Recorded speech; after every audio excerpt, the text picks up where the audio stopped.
Hello, why am I so loud?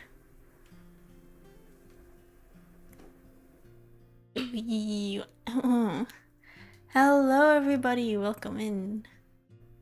So, you know what's so funny? Oh my god. So, fun story. I reorganized my entire desk. Also, hello everybody. How are you? What is up? What has everybody been up to? Hello again. It is I, streamer. Yes, I have something to tell you guys. So, I disconnected one of my monitors. So I have two monitors, and one monitor I've been using as a drawing tablet. I currently have one monitor on, and my drawing tablet I'm using as a second screen. I disconnected my second monitor, and you know what happened? My CPU usage went down by like half. I was like, why does my thing why does my computer lag every single time I stream? I don't know, it might have been my second monitor. I don't know what it is. I disconnected my second monitor. I attached it to my second PC. I haven't turned it on because my current PC doesn't have Windows. No, my new PC that I built last stream doesn't have Windows, so it doesn't work. It runs Steam, but it's like you have this persistent message in the bottom right corner that says, please activate Windows. So it's very annoying, and I can't customize anything, and I can't connect anything to Bluetooth or anything like that because I don't have Windows.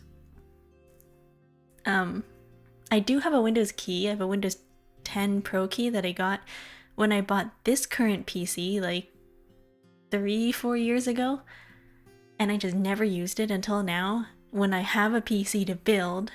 But they disconnected Windows 10, right? They old yellered Windows 10 a long time ago, like last year in October. So I don't know if I can get Windows 10 to work anymore.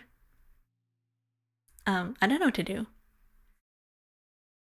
So I put in the key, I logged in, and it says error code unable to activate Windows, and then I have to go look at the Windows forum page because apparently there's a question that they answered in February about somebody with the exact same problem, where this guy bought a Windows license 10, tried to use it and upgrade it because you can get upgrades for free if you have the Pro version, and they told the person to, I think, disconnect from the Wi-Fi, use the token coder, and then install Windows offline, and then when it reconnects to see if it works again. So I think I'm gonna have to try that. I don't know how to get it to work though, so that will be a process for later when I don't have things to do and I don't have like a lot of stuff, because right now I have a school assignment due tomorrow, and I think I have another thing due I have 2 things due on Fridays. Actually no, is it Friday or is it Sunday? I'm not sure. But I will see if I can get my computer to work. If I can get Windows to work. Because right now it's just like... Also, I don't have a wired keyboard. I only have one keyboard and I have 2 mice. I have my old Apple mouse, which I'm thinking of connecting to this computer. My current computer. Because I'm not really using my wired mouse. Like, I don't really need my wired mouse. And then on this computer, I'm just gonna go full like... I'm gonna connect, like when I have to do this, it's gonna be so scuff. I'm gonna connect my current computer to this Apple mouse, and I'm gonna fully use, like if I need to look up anything, I'm gonna have to go through it using the on-screen keyboard. I have an on-screen keyboard specifically for this purpose that I have in my taskbar, just in case my mouse stops working. And then I'm gonna have to connect this wired mouse to my new PC, and then I'm gonna have to use my Apple wireless mouse on this current computer. And then I don't have a keyboard. Like, I don't have a wired keyboard, so I can't even get to BIOS. I had to borrow my brother's keyboard when he was updating my computer and everything, so it turns on. The BIOS is all like fine and everything, the graphic settings are fine, I just need to activate Windows, and I don't know how to do that. Is this new PC good? No, this is old PC. But I figured out it runs a lot smoother because I don't have a second monitor. I technically had 3 monitors running, and for some reason when I disconnected one of them and I routed it to the new PC, this PC CPU usage went down by half. Because before I was maxing out the CPU usage. Let me open up Task Manager right now. We barely hit 100. We're at 59 CPU. Before, it was constantly at 100% CPU. Now, we're at 59. We're at 58, 57-ish. It's so good. We're so back. It works. I consider this great. I'm like, oh my god, I can actually use my PC. I can open up Firefox without this thing dying. Oh my god. Yay, Monster Hunter Wilds turns to reality now. I don't know about right now, because I was thinking about, I technically was thinking about using a dual PC setup, because I could technically run stream on this PC if I do one monitor only, and then I could do like 2 monitors on the new PC, and then I could use this as a streaming PC and the other one as a gaming PC. Because technically this doesn't use that much CPU. If I'm just doing streaming and using the VTube Studio, because I could use the other one to run games. It's just, I don't have the cables. I do have an Elgato, like, okay. 3 years ago, I said to myself, I want to play games on the Switch. So I bought a capture card, an Elgato 60S, something like that. I got like the super 180 resolution capture card from Elgato, used on eBay, obviously. Like 3 years ago, because I thought I was going to be streaming games on the Switch. Because in case if I was like, oh, if I don't have any PC games to play, I can reroute and play games on the Switch. Why is my chat? Where are you guys? I'm talking to myself and I don't see you guys. Where'd you guys go? There you guys are. I'm sitting here, I'm like, why am I talking to a blank screen? What's happening? Anyways, there you guys are. Just scoot over a little. I'm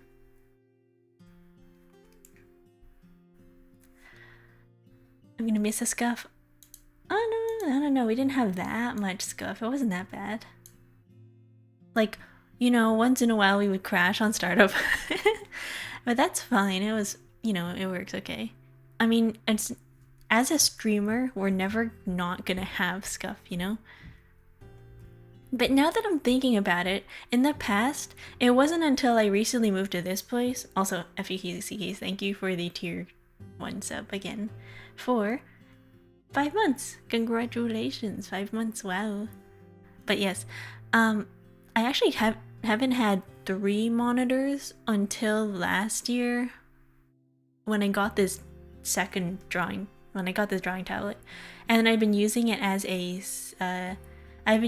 secondary monitor. So when I had 3 monitors, I realized I've been having more like CPU problems. So I think maybe it was the monitor thing. And I just never realized it, because I used to have problems with it. Like, my monitor would disconnect and it wouldn't turn on and it would go black and I couldn't like get it to work, and then I'd have to like turn off the entire PC, turn it back on again. And then whenever my computer would go on sleep mode, it would turn off, and then I couldn't get my screen to turn back on again. So maybe it was the third PC, like monitor. I think it was the monitor. Because now that I have it disconnected, my CPU usage is so much lower, so. I looked it up, I googled it, I was like, hey, does having another monitor affect graphics? Like GPU usage and CPU usage? And apparently the answer is yes. Depends on which hardware you plugged it into. What do you mean? I only have an HDMI. Well, technically I have one HDMI and I have one HDMI to USB-C that I've been using this entire time. As well as another USB-C to HDMI. I don't even have a display port on this current PC. My new PC has 3 display ports, but I only have HDMI cables. I only have HDMI cables, so I'm not really sure how I'm supposed to be using the display ports, because I don't have any of those. Also, hello. Hello, Oracle Dragon. Morning and Wolf Blessing Lady. Welcome. Good morning. HDMI. I know, right? I don't have DisplayPort. What the heck is that? I only have HDMI. So I ordered a bunch of cables. I got a HDMI to HDMI cord cable, and then I also got an HDMI to DisplayPort cable, and then I got an HDMI to DisplayPort converter. Plugging it into the motherboard takes up more CPU, whereas GPU takes up one more GPU RAM. Okay, so here's the thing about my current computer. The entire thing is soldered into one giant motherboard. Like, the GPU and the CPU is together. There's no such thing as plugging into motherboard versus plugging into the GPU. The thing is just one thing. Have you opened this thing up? It's just one giant thing soldered to like a brick. It's great. It's compact. I like it. The thing has its own dedicated fans. It's a powerhouse of a unit. It is tiny and I love it. It just struggles sometimes. Apparently I can't have more than 2 monitors. And I probably could play games in the past like just fine with the one monitor because I only had one monitor in the past. I was just getting by on a single monitor with a refresh rate of like 720. It was great. So my CPU usage was pretty low when I was using one monitor. I think now because I had 3 it was crashing a lot because it couldn't handle all that CPU, GPU usage. And then now that I've disconnected one of the monitors, it's been good. Hello, Bree Ghost. I finally finished Resident Evil 9. Yeah! I did 2, but my brother played it and I watched, so. Damn, you never look so smooth. I can bump it up. I can technically switch to... Wait. I can change my quality and effects application FPS to 60. Look at this. Whoa, it can be at 60 FPS now instead of 30. Wow. I actually don't know what the difference between 30 is. Look, this is 30. This is 60. If anything, I'm a little bit more smoother. Wow. Versus 30. There's really not that much of a difference. I can't really tell. If anything, the 60% is a little bit more fluid and a little bit more like... Wow, you know? I could leave it at 60 for this stream. You know? Versus 30, a little bit slower. Isn't that so weird? I can move faster at 60. I think 60 tracks a little bit better versus 30. It's a little bit slower. We're moving at half the frames. I'll leave it at 60. For the first time I can be on 60 FPS. This is great. I feel so much smoother. 144 FPS go, yeah. I don't know if I can change it to even lower. Maybe. I mean, I could add like bitrate crunch settings, maybe. Oh yeah, VSync. I don't know what VSync does. What is VSync?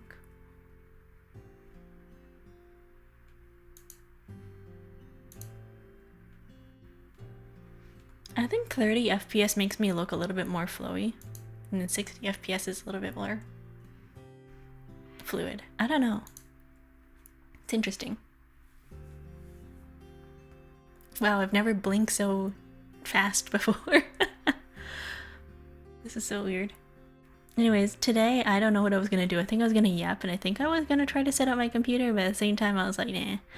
I think I'll do that later, because I have to go and download so many things, because I didn't import any of my, like, I didn't import OBS. I wanted to start fresh. I wanted to re-download everything just in case if my scuff issues was caused by a virus, or if like I had some programs that were like affecting it in any way. So I wanted to completely do a hard reinstall of all my programs.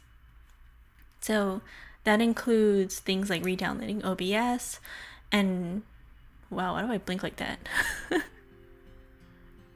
Whoa, whoa, my god, I blink so fast. I wanted to re-download OBS. I wanted to re-download all of my programs. I don't have any of my files, so I think what I might do, I'm going to put it in my external hard drive, and I'm going to port that over instead of re-downloading that again. But that should be good.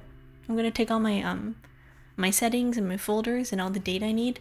I'm going to port that over, but all of my drives and like, I'm going to re-download Firefox, I have to re-download Discord, I have to re-download like CSP and everything.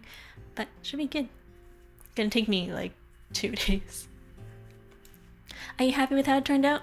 What do you mean, my current PC or this PC? I like my new PC. It's heavy, it's bigger than I thought it was going to be. Like when the website says it's like, oh, this is small, it's 9.95 liters. I was like, oh, that's tiny, you know, like 9 liters. 9 liters is small, right? Wrong. Apparently not. Hello, Loading Snail, how are you? Apparently I was wrong. To me, I'm thinking of milliliters, and like in my Canadian brain, I'm like, oh, liters are small. Like that's how much you put in your when you refill your car. It's like a liter. Like, oh yeah, I'm used to seeing gallons. Because I can conceptualize a gallon because it's like, oh yeah, bucket of water. But liter, I don't know how much a liter is. To me, liter is small. So when I'm thinking of like, oh, 9 liters for this PC, almost 10 liters, I'm like, oh, that should be small. Apparently I was wrong. This thing's bigger than I thought it was gonna be. I have it currently on the floor. I had to reorganize my entire room. So you know what I did? I had a little mini table that I built like 3 years ago when I first moved in to this place. We used like old baseboards and we built our own little mini tables. So I built this table, I painted it and everything with nails and screws. Handmade. That table is nice. But I moved it over from where it was by the door and I moved it to my desk because my current desk is very small and I wanted the desk space. So I moved my lamp over to this current desk, to the little teeny tiny side table, and then I moved a bunch of other things to it too. So now I have a side table for extra stuff, so my desk is a lot clearer. And then underneath it, I had like this little undershelf part. So I put my PC on it sideways so that the ports are facing my current desk on the floor, so I can plug stuff in and I can just kind of reach down and put stuff down there. And then I also have a little bit of space next to it so I can put like boxes and my books and all that. So I do like that it is a lot smaller than my brother's computer because he has a full ATX, I believe. He has a full ATX size monitor, which is huge. It takes up the entire desk. My thing takes up like a corner of it, but when you put it on my desk, it is bigger than my drawing tablet. It's like wide and it is thick, like, and it's heavy. I didn't expect it to be heavy. Like my little PC, I will continue to emphasize this, but my current PC is so small and so light. It's great. I wanted a PC like that size, but apparently this is the smallest that you can go. I mean, I think you can get smaller, but then you'd be compromising on like graphic quality and stuff that you can do. So specifically if you want to do something like I'm doing for gaming and for like streaming, that is kind of the smallest you can do, unfortunately, because I think I could have gone smaller. Hello Hedgehog 2099, welcome. How are you? Hello. But wow, I'm afraid my PC may die sooner than I expected. It's only in its 4th year. Oof. I'm crossing my fingers that my current PC never needs to be opened again and that it's fine. Like, it will stay, you know, like, I'm hoping that I will have no problems and I don't need to open it up again, because I saw the amount of cable management that we had to do to this thing. It is difficult. Also, I'm really surprised that it's very quiet. It's really nice and like silent. Like, I was playing with it, playing Resident Evil 9, And I mean, you can't really hear it over the sound of the game, but I couldn't hear like a super loud like so that's good. Been good. How about you? I'm good. I haven't been sleeping well recently. It's daylight savings time, and that makes my that like daylight savings time is like moving to another country and you have like jet lag. So it feels for me like jet lag because I have a really hard time sleeping at a different time than I'm used to.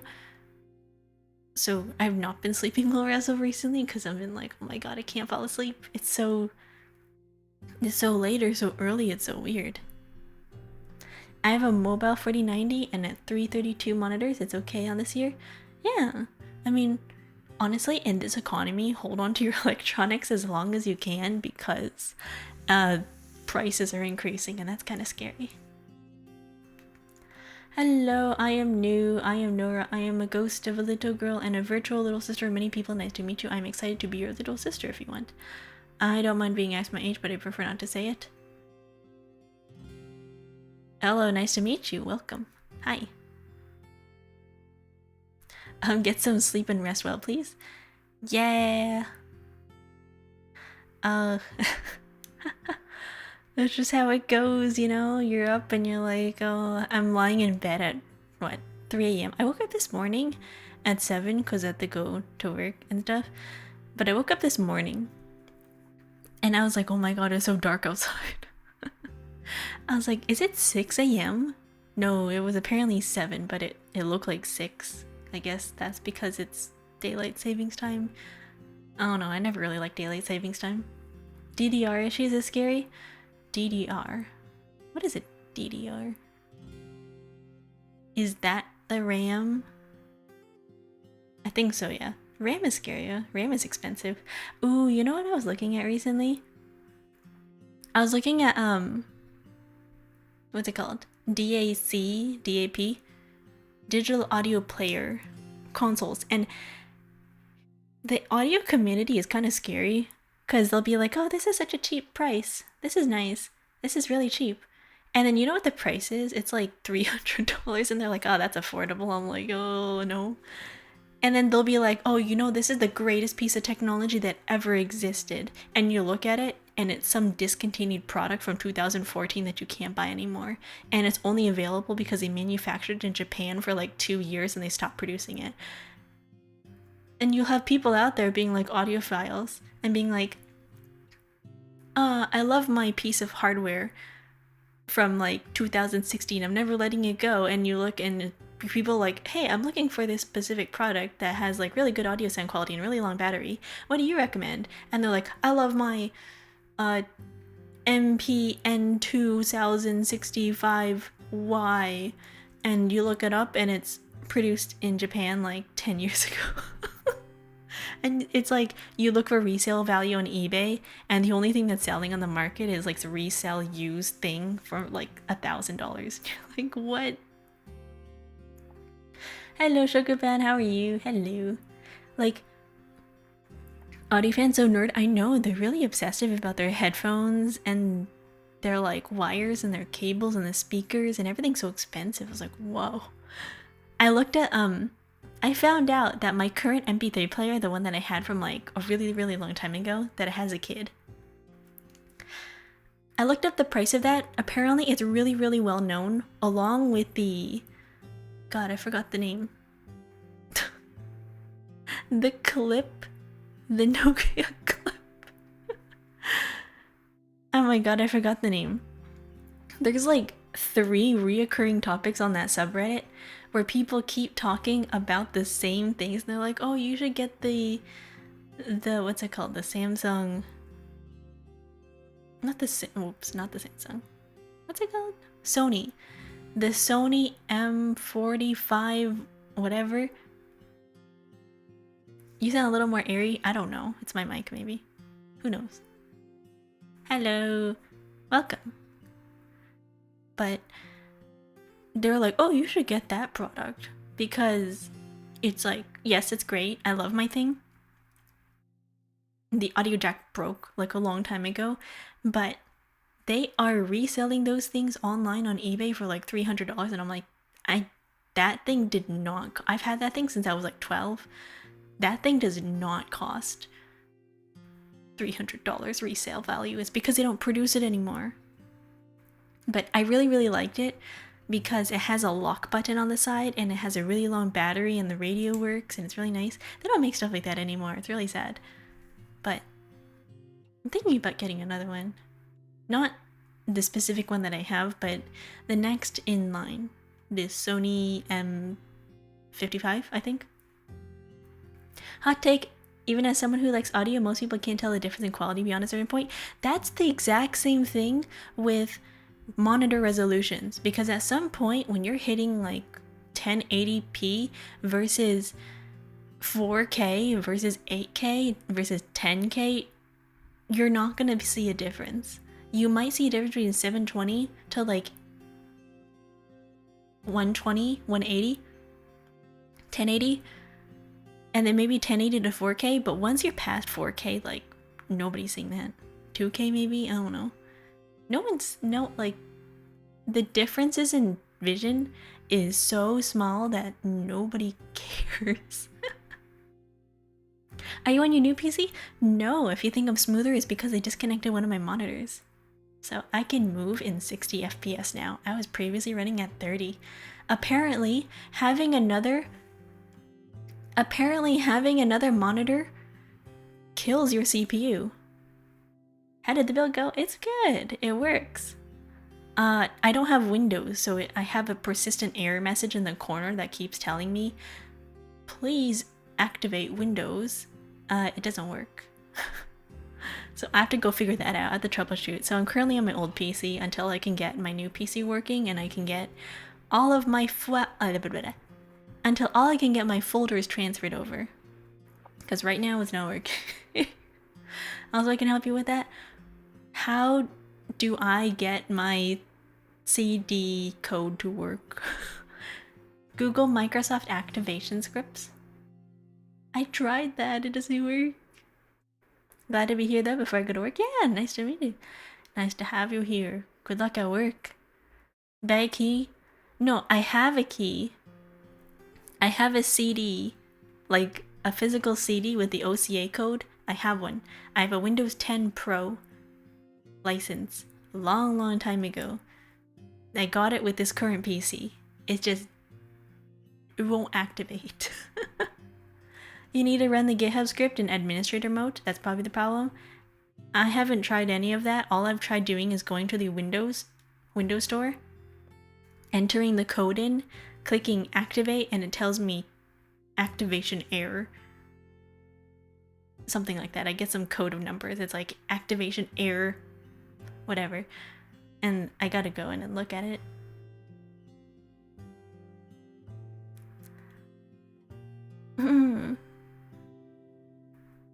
But yeah, no worries about not being here. I will always be here. I have VODs on YouTube too. I'll ask you again to Google that thing and check out its instructions in GitHub. Microsoft activation scripts.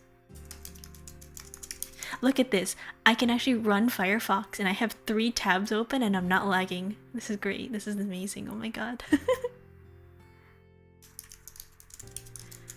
I can search things up and it'll actually... my stuff will open. I don't have to wait 10 seconds for the key page to load and then I lag. If it's an activation error, that most likely means it's a skill issue where the code has already been redeemed. I don't think the code's been redeemed because I had to peel off the sticker and it's new. I had to open it out of the envelope. I don't know what it is. It could be the thing that I downloaded. Like, you know how they say when you have to like put Windows on a thumb drive and then you like stick it in the computer to download and you gotta restart your computer? I got Windows. You activate in settings? I did activate in settings. It says error.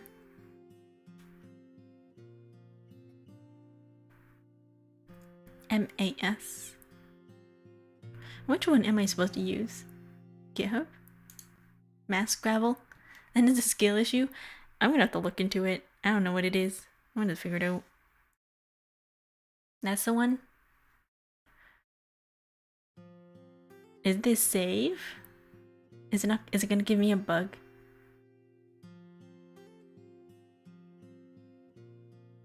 I found one from Windows. Like, I found one through the official Windows Learn Microsoft.com. It says, can't install Windows Pro after I purchased it.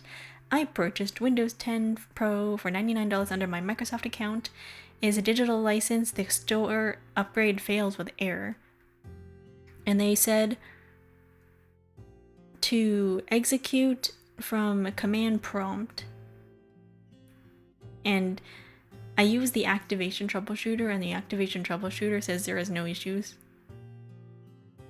If the troubleshooter fails and you have no pending Windows update, then proceed with an offline update, it says. Oh no, that's what this website person on the official Microsoft store says. So, we'll try different methods. I will see how it goes, and then I will be like, guys, it's not working. and then we can backseat me while I try to get Windows to work. But I think I'm gonna try if I can get a dual PC setup to work, because then I can have one computer do streaming and one for gaming, and we can have super clear gaming streams, and I can play Monster Hunter Wilds on like 1080p. I won't have to be crunchy. We won't have to see pixels. I was playing on my monitor on Monster Hunter Wilds at like the smallest resolution, and for me it was fine, but then I watched my stream on like the big screen and I was like, wow, that is crunchy. But yay, no more crashing. Woohoo! Hopefully. I don't know, we'll see. I'm happy. I like it. I'm just a little bit concerned about moving, because if I'm ever having to travel, I have to be like, this is my giant PC. I have to hold it in my hands like a big baby, because this thing is expensive. Actually, my current PC is way more expensive, but I treat that thing like I throw it around, because that thing is a solid brick. There's nothing in there that can bend. This current PC, I don't know about it. Like, I feel like if I shake it too hard, the wires will come out. Like, I put it down and I'm like, I am not gonna pick it up ever again. I'm not gonna touch that thing. I hope I never have to open it again. I have so many less ports, and I thought I did too. Because, oh wait, what? 6 USB-C, no. 6 USB ports, 1 USB-C port, 1 less USB-C port than my current BZ, and I think I have 3 display ports, 1 HDMI port, and then I have another HDMI port, I think, on the motherboard, as well as another display port on the motherboard as well. And I think I have 3 audio? Something? I forgot. You know what I want to get? Okay, a couple things. I've been wanting to buy a couple things. I've been thinking about getting like bag organizers for my current, like, I don't have a purse. I don't have a purse. I have a tote bag that I got from my school like a long time ago, and I've just been using that as a work bag this entire time. So I've just been having stuff just loose at the bottom of my bag, and I'm getting really tired of having to just rifle through all of my individually wrapped pieces of candy at the bottom of my bag like a grandmother. I'm like, darn, pieces of paper and handfuls of candy in the bag. I need an organizer. So I got a bag organizer to put stuff in the bottom of my bag, because I'm also tired of having my water bottle fall over constantly in there and spill. I got that. And then I was thinking about getting a pickup for my guitar. But there's different types of pickups. There is an external one, there is a Pietro pickup, and then there is an internal pickup. The best sounding ones are the internal ones, but they do require a little bit of an invasive procedure where they cut a hole into the base of your guitar where the strap goes, and then they glue They literally super glue these little nodes to the bottom. You want it on the outside of the 6th string and the 1st string, and one directly in the middle of the bass bridge of your guitar underneath where the hole is, so that it picks up the sound. But the good thing about it is once it's in, you don't have to worry about it again, and they're pretty cheap. I was looking at the JB pickup. I forgot what it's called specifically. JB 200. Meow. Hello Zoominator, welcome. Hi Sal, hello, how are you? How are you guys? Welcome in. So I was thinking about getting a pickup, because it would make my guitar sound a lot better than it currently does on stream. Because I have to share a microphone with me and the guitar, and it's a little crunchy sounding. But also this microphone is not set to handle guitar sounds, because if I play too loud, this thing starts getting a little sensitive. So I don't want that. So I was thinking about getting a pickup, but then I really don't want to have to go back to the same dude, because I've seen him 3 times now and it's getting really awkward, because I don't like seeing people multiple times. Especially, like, that's a reason why I've never had guitar lessons, because the first time I had a guitar lesson, what happened was that my mom... The first time I had a guitar lesson, my mom went up to this dude performing on the, in public, like in a public space, and she was like, hey, do you want to teach my daughter how to play the guitar? And he was like, sure, I'll do it for free. And so I went over to this dude's house. He lived in the neighborhood, so it was kind of fine. You're like, eh, it's fine. My mom was like, I'll pick you up in an hour. I was like, okay, I don't know who this guy is. You dropped me off at a stranger's house.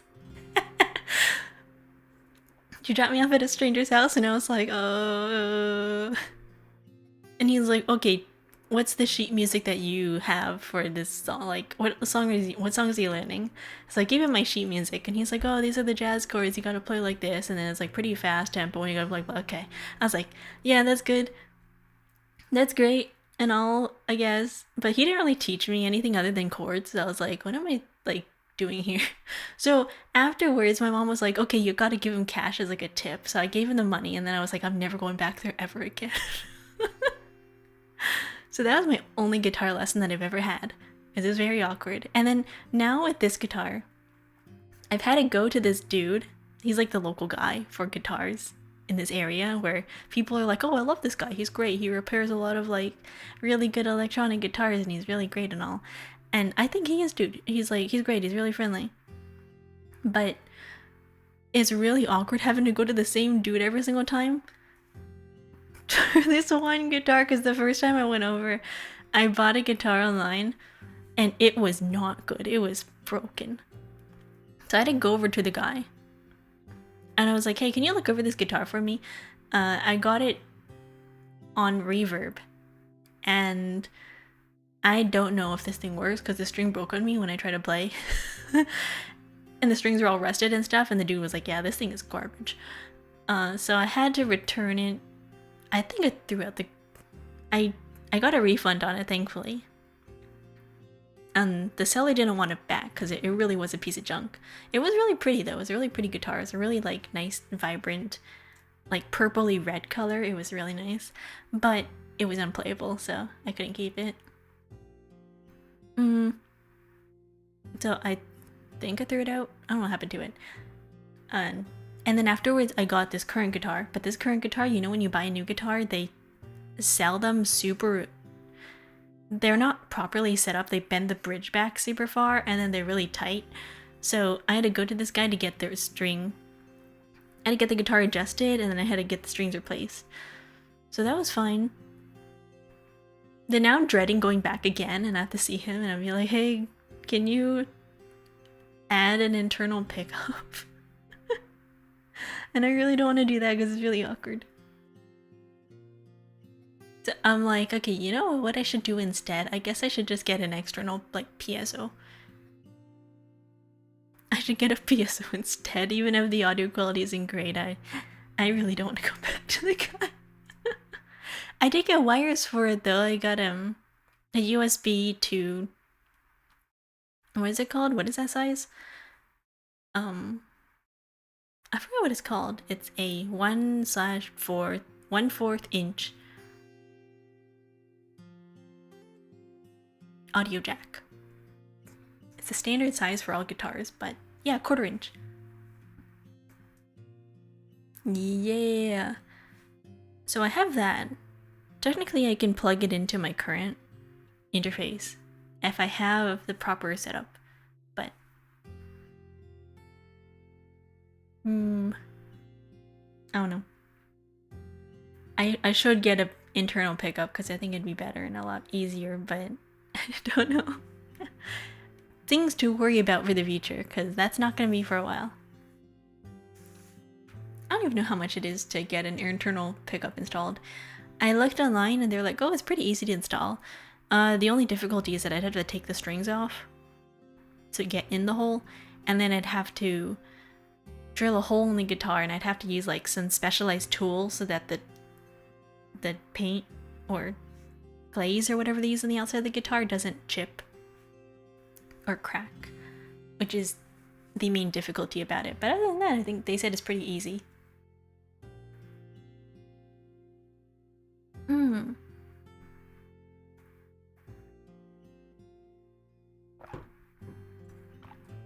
Also, you know what's fun? So, I bought these, what are they called? I bought Koto picks for the guitar like 2 years ago or 3 years ago, a while ago, because I thought to myself, I don't want to get finger picks for the guitar, and my nails don't ever grow that long enough to be able to play the guitar fingerstyle, because I don't know, is this unfortunately not really thing wise, I peel my nails off. Bad habit, don't do that. Don't do that at home, kids. But I do. I don't know what it is. I can never have long nails. I don't know what it is, but every single time my nails get past a certain length, I just pick at the corner until like the edge comes off, and then I just peel it completely off. So don't do that. But my nails never get long enough. Good for my left hand, because you want no nails on that hand to be able to play chords. But on the other hand, you want your nails to be a little bit longer so they can play finger picking style. So I did buy Koto picks, which come with like little bandage. Not really bandage, but like fabric. What are they called? A fabric adhesive, like a medical tape that you put around your finger to have like the Koto string on your fingertips. They're made of plastic, but they're really nice. They're quite hard. Imagine like having a lot of little individual specialized fingernail shaped guitar picks for your fingers. And the one on your thumb is kind of curved. It's shaped like a boomerang. So you put the base against your thumb, and then the part curves around to face towards like the inner part, the meat of your thumb, like the inner palm, so that it's curved, so that when you're playing on like the Koto or the guitar, because when you're playing the Koto, your hands are facing downwards. You can't really angle your thumb like downwards because it's uncomfortable, so you have them sideways so that you can play normally. So I was like, oh, okay, you can pretty much do the exact same thing on the guitar, so that'd be really nice. So I got those. I haven't tried them out yet, but I really want to. I haven't done it so far because playing with the pick versus playing with your fingers is a lot louder than it would be. If any of you ever play the guitar, you would know. Like, pick playing is very loud, which is great if you're playing outdoors, but if you're in a room and you have like neighbors and stuff like that, very loud. Like, the fact that I could like, I don't know, be playing my guitar and then people upstairs can hear me and they're like, I can hear you playing the guitar. I was like, oh no. I am. And that's the things I've been, life update, I guess. Thinking about stuff. Also, I have to go online and I have to go buy some stuff. Like, other things, other than my cables that I need to get my PC dual setup to work. I got cables for that. my dual PC setup to work. What else? Dual PC setup, cables, I bought those, and then I'm thinking about getting a couple of other things online. I have to think about it though. I haven't placed an order. I like to do all my clothes shopping like together, like in bulk. You know, I have a couple things that I've been thinking about getting. Like, I wanted to get some like. I saw like these really nice skirts online. So they're really cute. They're called jellyfish skirts. I don't know if you guys have ever seen them before, but they have like. They're like a mini skirt, but they have like little long things, like a jellyfish. Really cute. And I was thinking about getting some long skirts too. As well as some dresses. And then some like shirts. But then I gotta think about like, can I wear this in a day-to-day setting? Because most of the time, like half the time, whenever I'm out and stuff, I end up don't wearing any of the other shirts that I have. Like, I have a couple that I wear, but most of them, I'm like, I don't know if I would wear this. Yeah, because like how hard they are to wash. So I think my criteria for getting like clothes now is just like, is this easy to wash? Because a lot of the clothes that I have are either sweaters, which are really hard to wash, or they have metal parts that are just built into the clothing that you can't take out. So things like buckles, or there's this thing that they do where they have like this like metal insert. I don't know what it's called. It looks like a square buckle, but it doesn't buckle. It's like just a little square piece, or like a circle, or like a heart shape. And they sew the clothes into the thing, so you can't even take it out to go wash. You just gotta wash it with the metal piece in, and you just hope that it just doesn't like ding around in your thing. It's like a zipper, but like large. So I think what I gotta do is I put it in a fabric bag, and I just toss it in and pray and be like, oh, hopefully it doesn't mess up my other clothes. But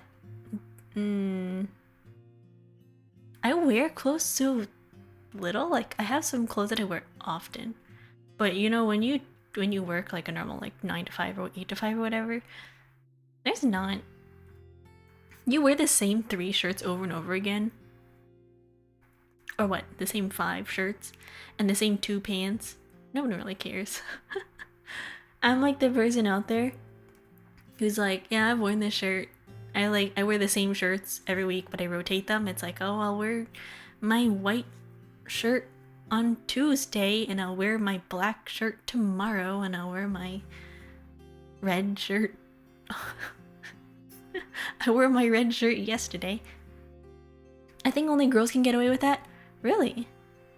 If a guy does that, they're either Steve Jobs or autistic.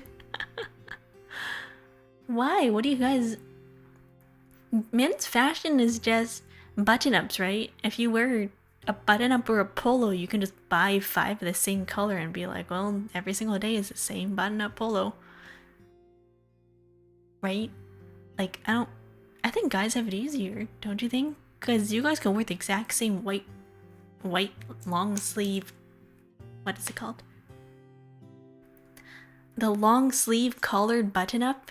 You can buy 10 of them in the same color and nobody cares. Because you're expected to have multiple of the same white shirt. Not like anyone would notice if you're wearing the same thing every day. Men's fashion is simple, but most of them like to at least have different variants. I don't know if anybody will notice if you're wearing the same white shirt button up with a collar.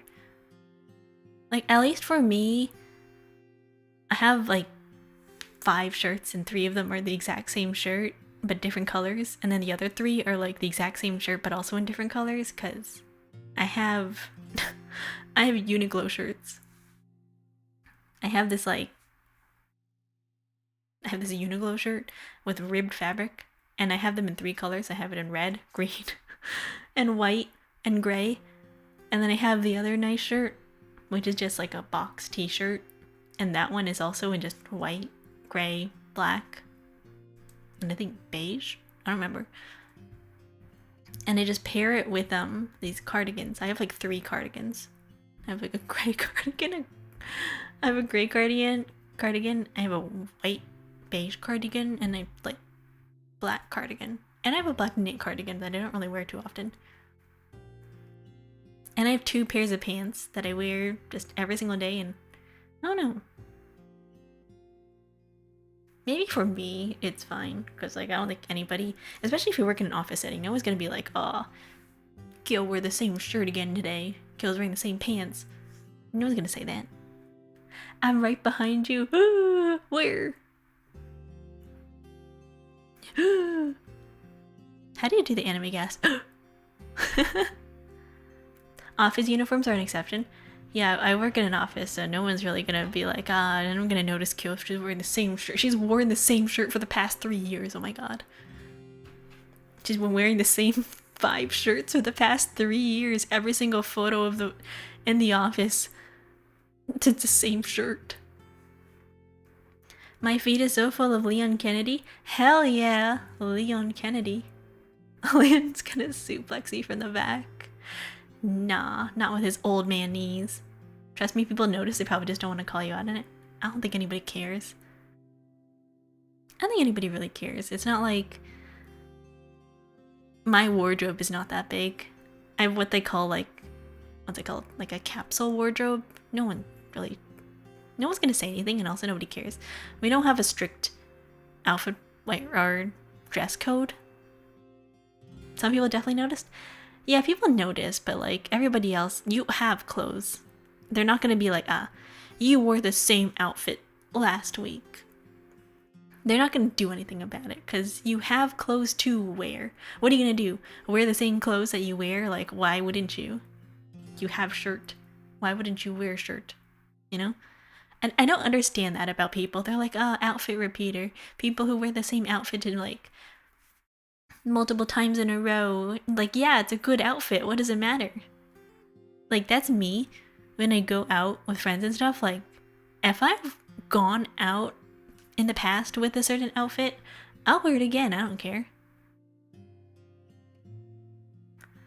Like, it's a nice combo.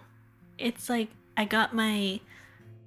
Like, I have a certain skirt that I wear with almost every single outfit, because it's really nice, it's really cute. And I'll just wear different tops, or I'll wear a different sweater, I'll wear different accessories with it. Or even if it's like a specific combination of different, like the same shirt and same like skirt. It doesn't matter. I don't know what people like notice or care about it. Because there's some people, which first of all, I don't think you should get advice from people on TikTok. Because there's people out there on TikTok who are like, ooh, I don't like this specific thing. And it's like, who asked? I don't know, it's so weird. Like, you got clothes, why not wear them? Can I petition for Kyo to play the Resident Evil series? I played Resident Evil 9. I played Resident Evil 4. Well, I didn't play it. I watched my brother play it, but...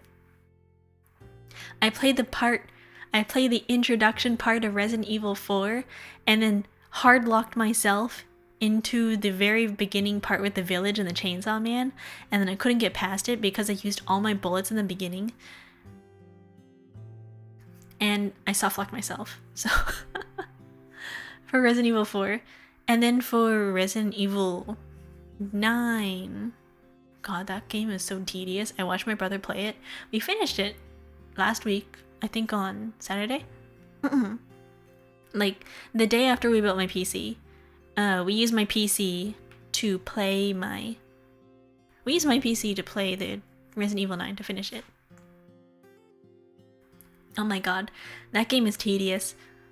Like, the basement part, you're running back and forth so many times. You're like, oh, I take this part and I go over here to get this puzzle and I run over there to get that.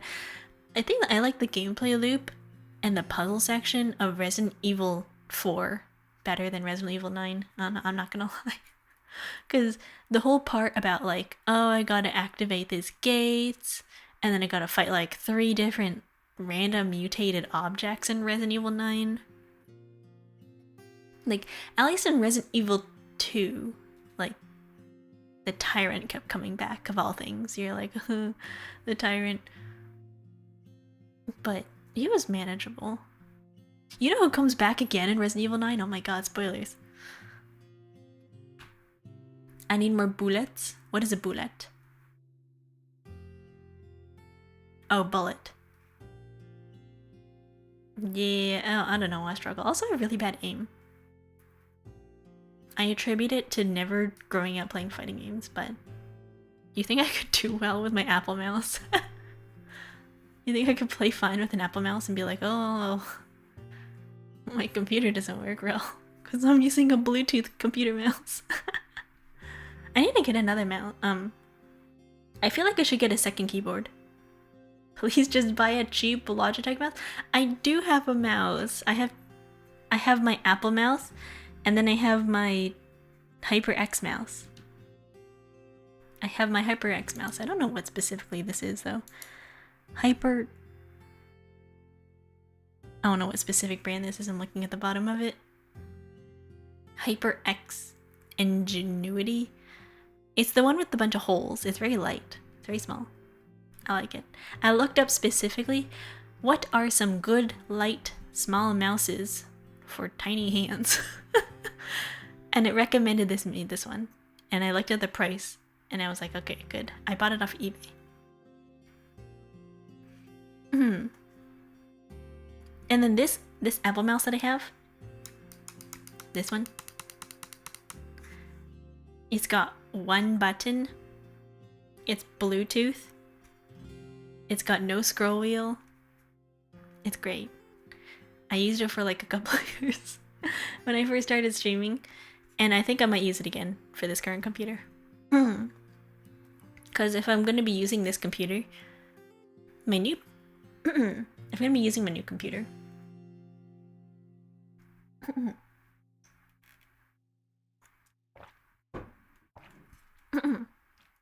I'd want to use my current mouse with it. The HyperX mouse with the new PC, and I'll use the Apple mouse because I'm not going to be using this current computer for games.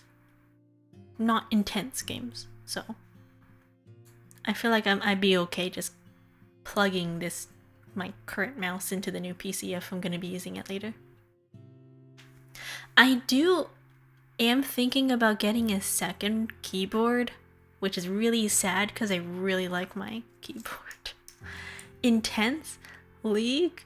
Listen, any game that you can play on the Apple mouse is fine as long as you don't need to use the right click button and the left click button at the exact same time. Like, if you are playing like Valorant and you're playing the Omen and you need to hold the left click button down and the right click button down to shoot things, no, you cannot do that on this Apple mouse. But you know what you can do? League of Legends. I don't need the middle mouse.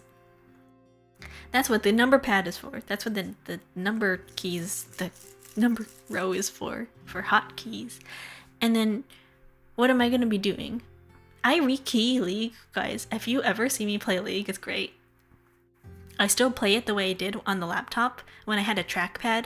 So on one hand, I rekeyed the mouse button to the space button, and I use the mouse as a direction pointer. So if I'm going to be running in different places, I'm not using the clicking button for my index finger, I'm using the space bar. So it's like, oh, I want to go over here, space bar, space bars. And then most of my other abilities, I will rekey to like where as close to the Z key as possible, and then I'll have my other key. Okay, how I used to do it on the laptop was I would use my thumb as a trackpad, and then I would use a space bar with my index finger, and then I would use the ZXCV for like special like abilities and whatever. And then I would have to like move my hand all the way up to the top row to get the numbers, and then I would use my right hand for the arrow keys to like if I needed to do like specific maneuvering, but most of the time I could just do the entire game with the one hand. It was great. I am playing League on a level that you guys have never seen before. Time to prep clips. What do you mean clips? I'm a pro League gamer. My friends would be like, what are you doing? How are you moving? What is happening? And I'm like, trackpad.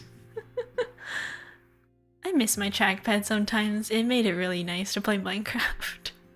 Because most of the time when you're playing on a computer and you're like a walking simulator type game, you're not really moving the mouse often. Like, you could do that with one hand.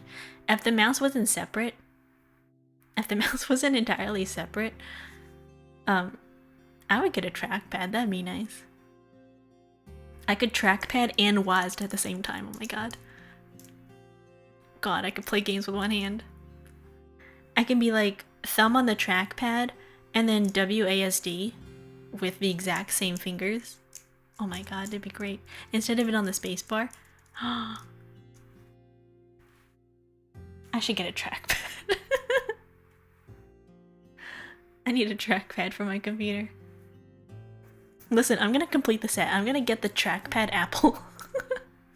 I'm gonna get the Apple trackpad with the... I can get the Apple trackpad with the right and click button, and I'm just gonna be like, I don't need a mouse and keyboard anymore. I don't need a mouse. I just need my keyboard and the trackpad. Who needs a trackpad when you can have the nipple? Do computers still come with that?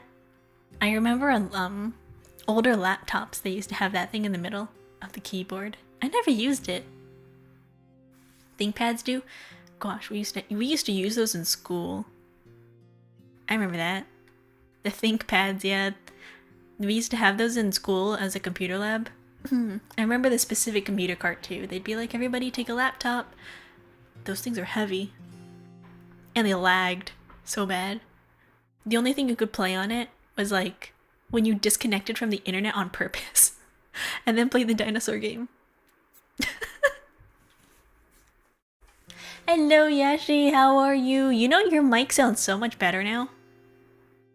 Hi Yashi. Did you get your computer, like, did you get your thing to work? Suitcases, yeah.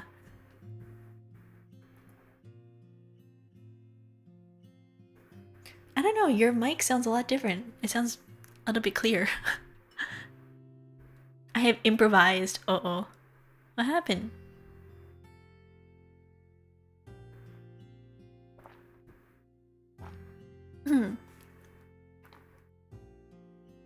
But her mic broke. I know, she messaged me.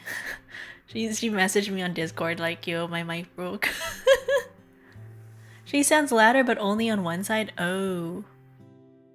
I don't know how that works. Okay, I will be fair. I listened to you using one side of my headphones, so I don't know if that works or not.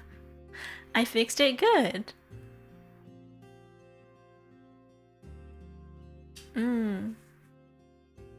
Hello there. Hello, Star Mofi. How are you? Welcome. Hello there. Yeah, I'm thinking about getting a second keyboard for this because I cannot update BIOS. If I ever need to, I have a Bluetooth keyboard. Me, alright? How it going? It's going well. I have PC issues on the new PC, but this current PC is going really great. I need to remember how to do the thing we did before.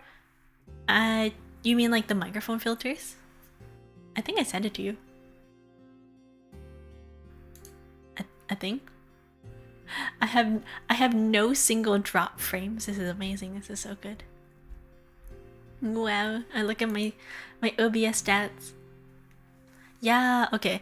I'm gonna take screenshots of my stuff and I'll send it to you. Yay! I know, right? My CPU is at 9.4, 7.4. Woohoo! 60 FPS, hell yeah. Yes. I disconnected one of my monitors and I run so much smoother now. I don't know what it was. Probably my monitor, who knows? Which is weird because that monitor is only a 720. It's only a 720 refresh rate. I don't know what the heck it was eating. We can play Monster Hunter Wilds with Yashi and Crew. Yashi, do you have Monster Hunter Wilds? Does Crew have Monster Hunter Wilds? I don't know. Did you see Crew's new cover song? Guys, if you haven't seen, Crew released a song. Crew sang and released a cover song before me. I haven't? You should check it out. Error, yeah. It's funny because the entire time I was looking at it, error is spelled wrong in the MV, and I just cannot get past it because I'm looking at it like EROR. I'm like, error. I'm like, oh, they spelled that wrong. Okay. I wish all new monitor owners have very checker refresh settings in Windows to make sure you're not missing out on more frames. Yeah, well, unfortunately, my monitor is very old, and the refresh settings cannot get any higher. I know it gave me a glimpse when it's still in production. Ooh! Yeah, it's done. The music video, looks really, really cool. A little bit of a spelling error, but that's fine. Error.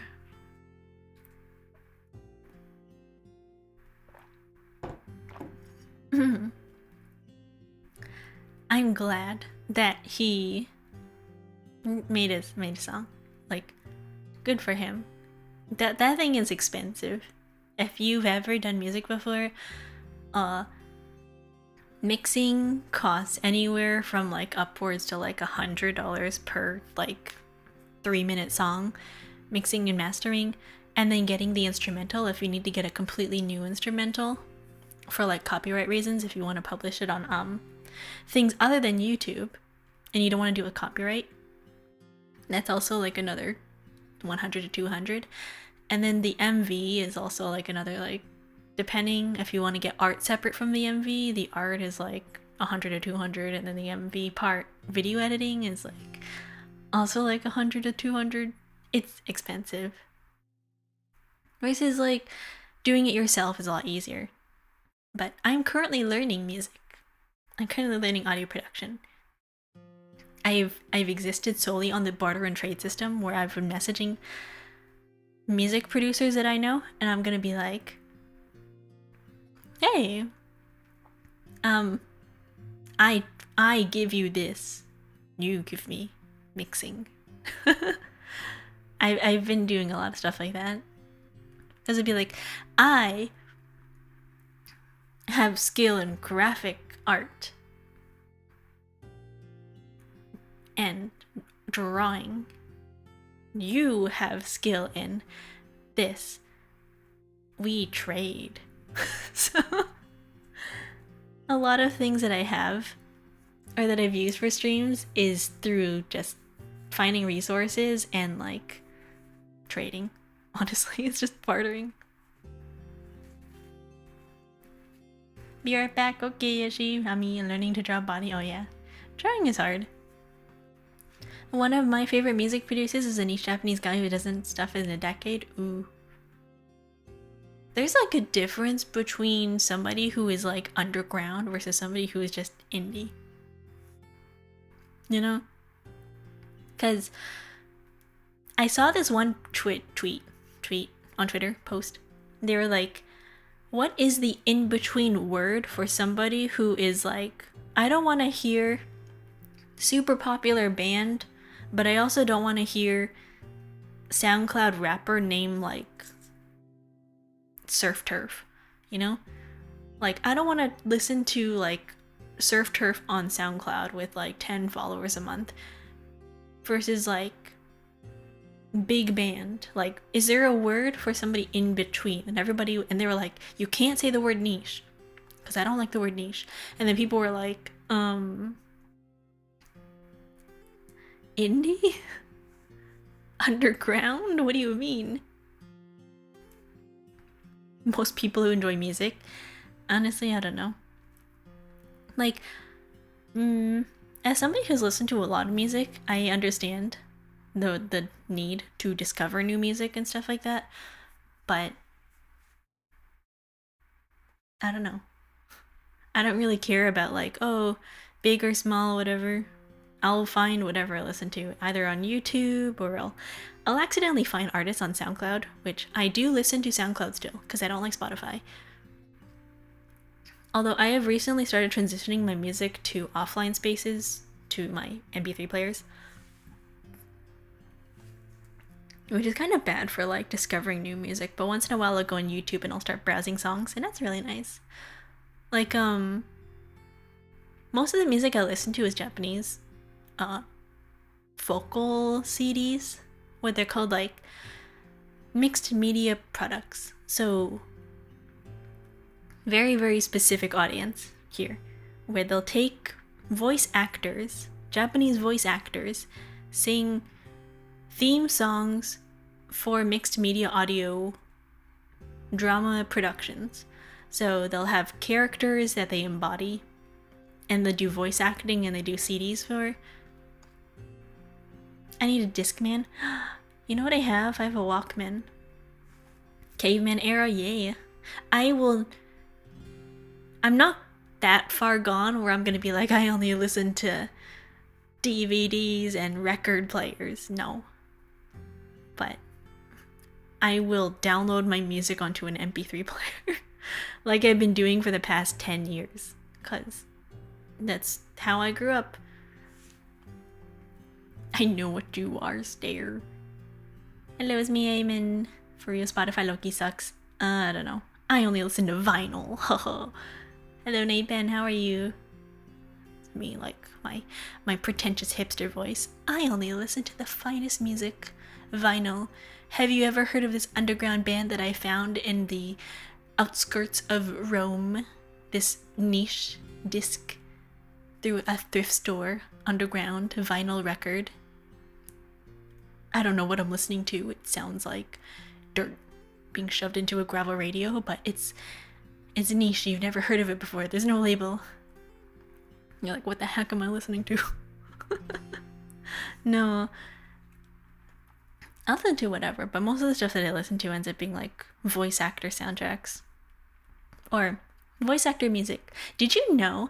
I really miss a long time ago. Did you know back in the early 2000s, old animes used to come with character theme songs that you could buy as a part of the anime merch.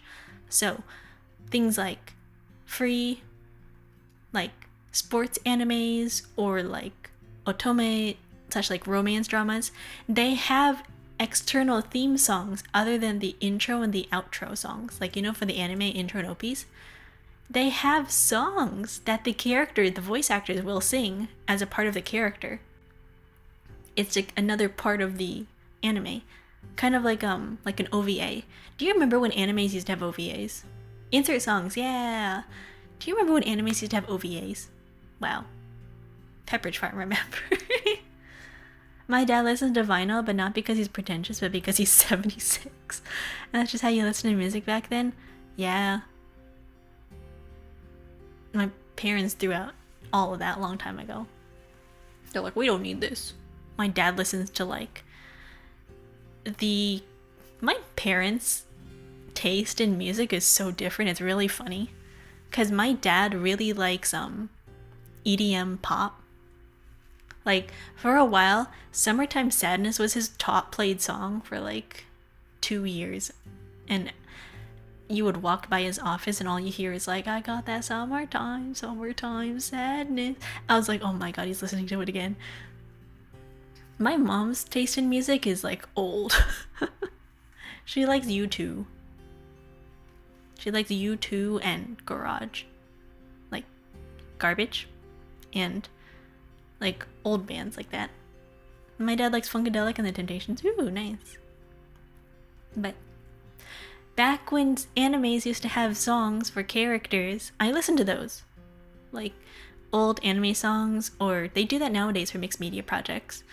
They have audio drama CDs for them, but they'll have songs for each character, and they're actually really, really good because they're composed by really well-known producers and stuff. And the voice actors are really good singers, so I like it. Even if nobody ever knows what the song is, they're like, what the heck is that? And I'm like, I don't know. Especially the idol project ones, like Hypnosis Mic or like Paradox Live, stuff like that. I like those.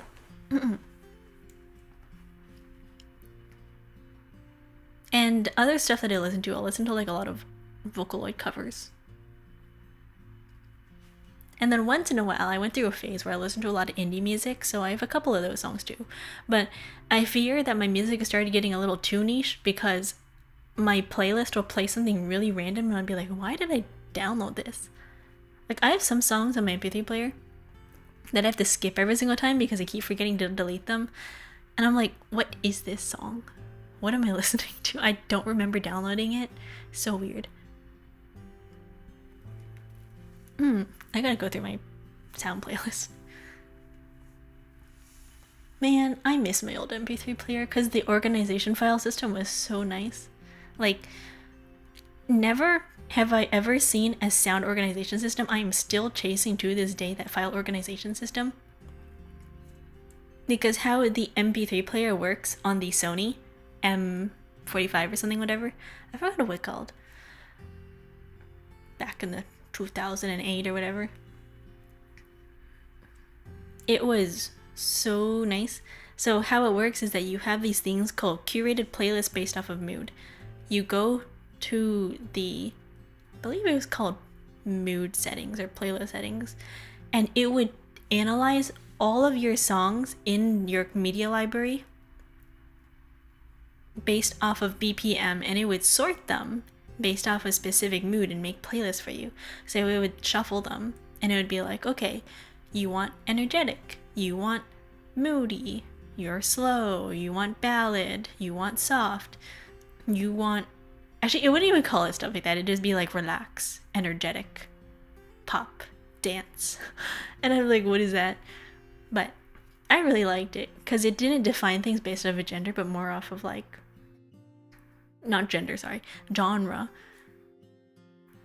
Not specifically genre that you would label all of your things in, because who labels songs?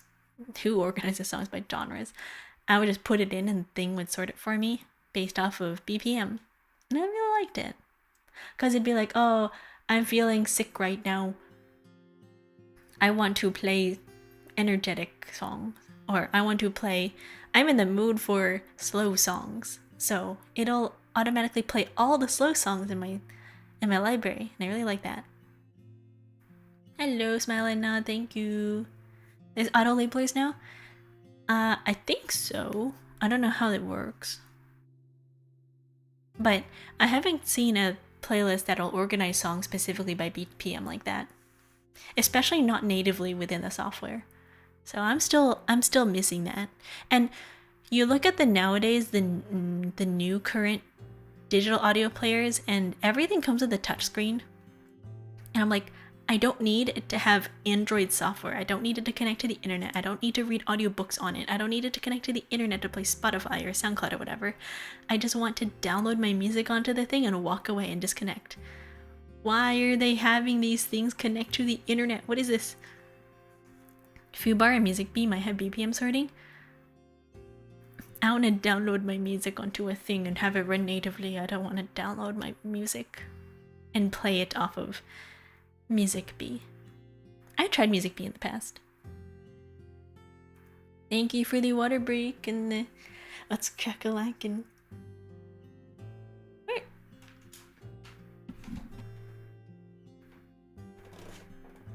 My audio cable is stuck. My headphone cable. Just heard it. How is it? Uh-oh. What the heck happened?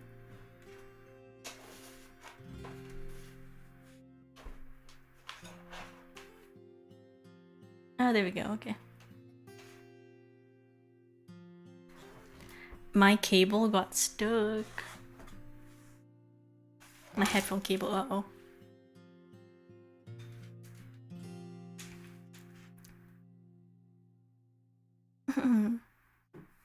Hello there, hi D&D Addict.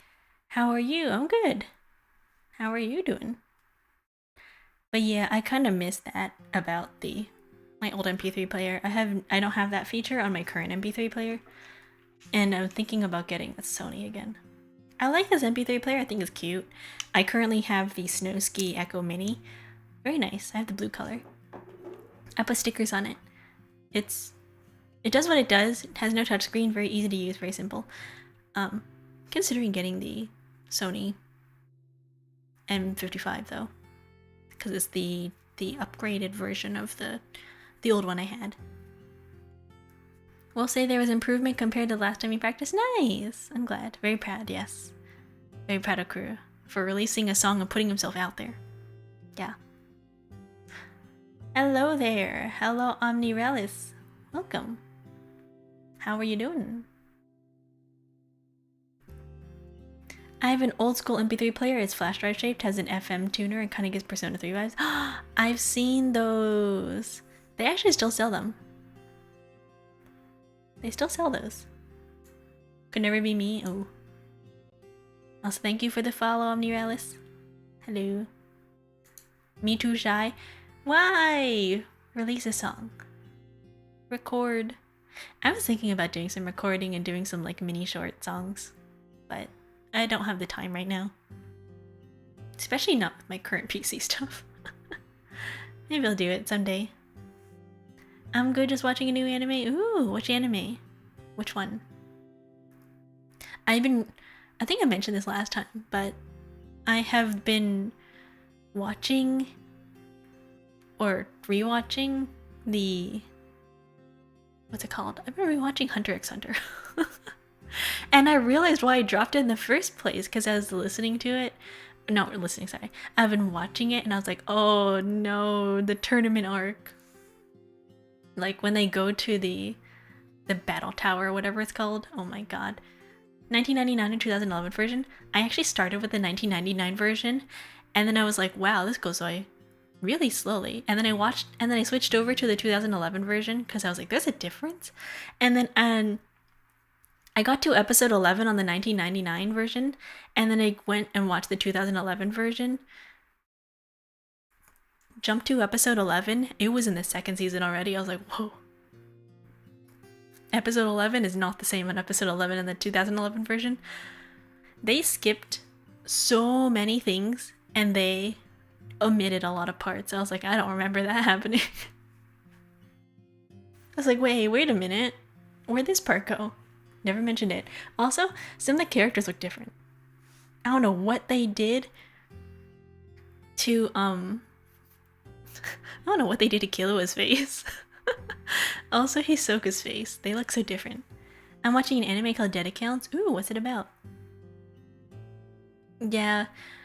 And then they started introducing the Nen thing, and then I think they've lost me. They've lost me after the Nen part, after they introduced it, because it started taking me back to the, I don't know if you guys have ever read sea novels or read, like, Chinese manhwa, but it reminds me of they go into a lot more stuff. Oh gosh.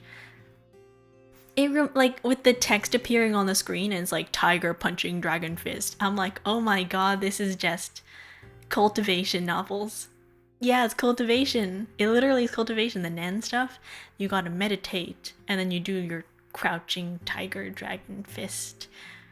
And then the weird stuff that they do. It's like, this is literally just chi in cultivation novels. Reworded for Hunter x Hunter.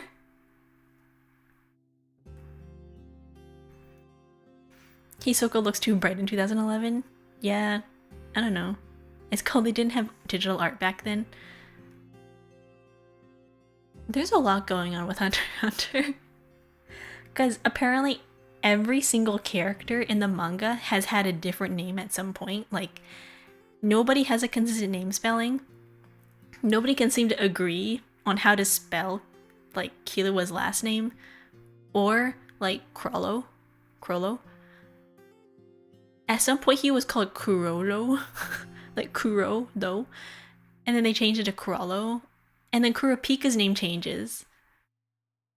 It's like, it went from like Kurapika to like Kurapika. And I was like, what?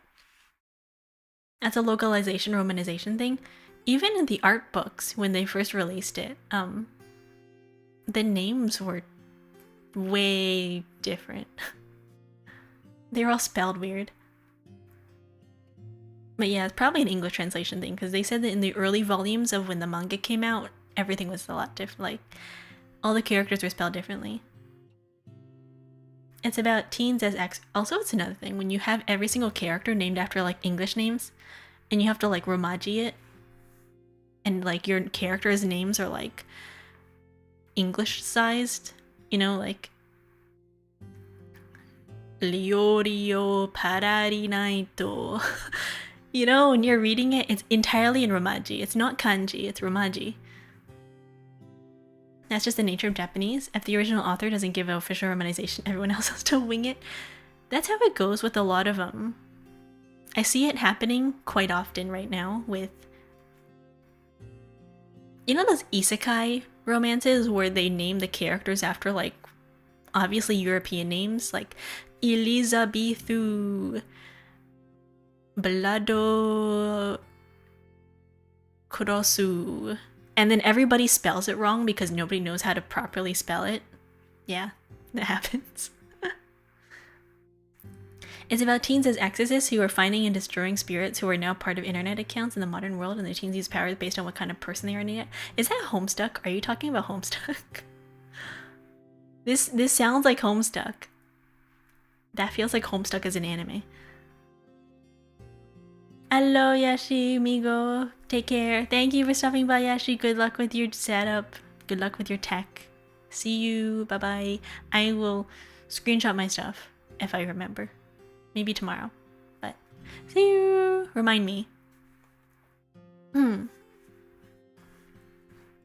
But if you've ever seen recent no rush. Okay. If you've ever seen recent isekai romance villainess stuff, every single one of their names is like romaginized. Romaji. It's not kanji. Because kanji is easy, because you're like, oh, kanji can have hiragana, and you know exactly what they're called. Versus romaji, and then everybody has to guess. Because it's like, is this, do I spell this in English as like Leonard, or is it Leonard, or is it like, you know, is it Lando, or is it Rando? The term you're looking for is katakana. Okay, fine, yeah, katakana. I get confused between names. Not hiragana. Hiragana is like little squiggles, and then katakana is the English version of words like ice cream. And then romaji. Wait, no. Romaji is English. Oh my god. Romaji is the English alphabet language to the Japanese characters. Yeah. Romaji Roman characters, yes. The English version pronunciation. Katakana is the Japanese characters using English words, English syllables. Japanese written using the alphabet, yeah. Hello. Hello, the all-knowing one. Thank you for the follow. Welcome in. How are you? Yes, that is the word. Thank you. I forget. There's like 4 different things. I think the common, what's it called? The common consensus with people with romaji, and same thing in Korean, Hangul, they have the what is the Korean version of romaji? I think it's something else. People hate those versions because it's not exactly specific to like, when you're trying to understand a word using romaji, it's great for pronunciation. Yeah, in Chinese it's pinyin, but when trying to read the thing and trying to go off of pronunciation and being like, okay, what is the sentence trying to say? Just solely reading the pinyin or the romaji, it's impossible. You don't know what they're talking about because you don't have the original characters. It's good for pronunciation, but it's really hard. It's really hard to understand what the sentence is about because you don't have the original context. Romaji is a question, should be just as soon as possible. I like to use romaji when it comes to singing because at least I know how to pronounce stuff. But, and like, I can't read the entire thing in katakana or like, you know, hiragana. I cannot read a song in hiragana. It just would take way too long to read. So I think romaji is okay when it comes to phonetics, especially when it comes to singing. But yes, if you were learning the language, I would agree that don't read romaji if you're learning the language. Mm-hmm.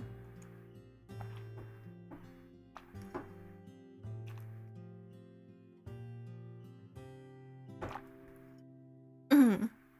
Although in pinging, I think pinging is pretty widely accepted for Mandarin because, like, the amount of characters that use. Okay, here's the difference between pinging and romaji. Pinging has 4 tones because Mandarin has different tones depending on which character you have, right? You have, you know, like the E, right? It's so much easier to understand what character you're trying to say when you have those like little accents. The reason why it's so difficult to understand like Hangul versus Romaji is because they don't have accents. Japanese does have some accents in their words. You can't hear it. It's very subtle. Like when you say things like what's that word? Like grandfather versus uncle. 2 different things. Oba-san and oba-san. Like, it sounds the same and it's pretty much written the same thing in Romaji. It's just the way that they draw it out and the way it's pronounced is a little bit different. And it's kind of hard to, like, use Romaji for that. You know? So I think if they adapted, like, tones, written tones, it would make that a lot easier because then you would be like, okay, I know what that is. You can hear just fine in Japanese, just not for non-speakers of the language. Yeah, I'm trying to say, like, if they had that for Romaji, I think it'd be a lot easier for people to understand specifically what they're trying to say. Because if you're reading a sentence specifically only in Romaji, you would not know what they're saying. You could be like, I don't know, Oba-san genki desu ka? And then if you were reading that sentence, you don't know if they're talking about grandma or aunt. Like who, which one, specifically like what, right? You speak Japanese? No. A little bit. Hello, Amaruto. Hello, how are you? I have an important question. Are you a Kennedy or Redfield? I do? Hell yeah. You could speak to me in Japanese, but I cannot read kanji. I don't know. Kennedy or Redfield? I like Claire. Suki. Sugoi. I forgot.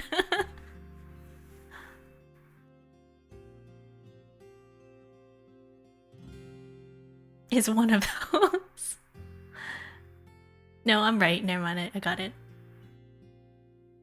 That's not a go. That's so. No, that's the wrong one. Yeah, it's sugoi. Don't worry, I'm pretty new in English too. Yeah, that's sugoi. Okay, I got it wrong. I'm sorry. I'm like, that's not ki. Ki looks different. Sugoi. Haha. I'm bad at reading. Hello, so aggressive. Hello, how are you? I like Japanese romaji when haha hanaga kashimasta. Yeah, I don't know, it's funny. Is it night in your country? It is. It is, well, midnight. 12:45 a.m. But I feel like they need that.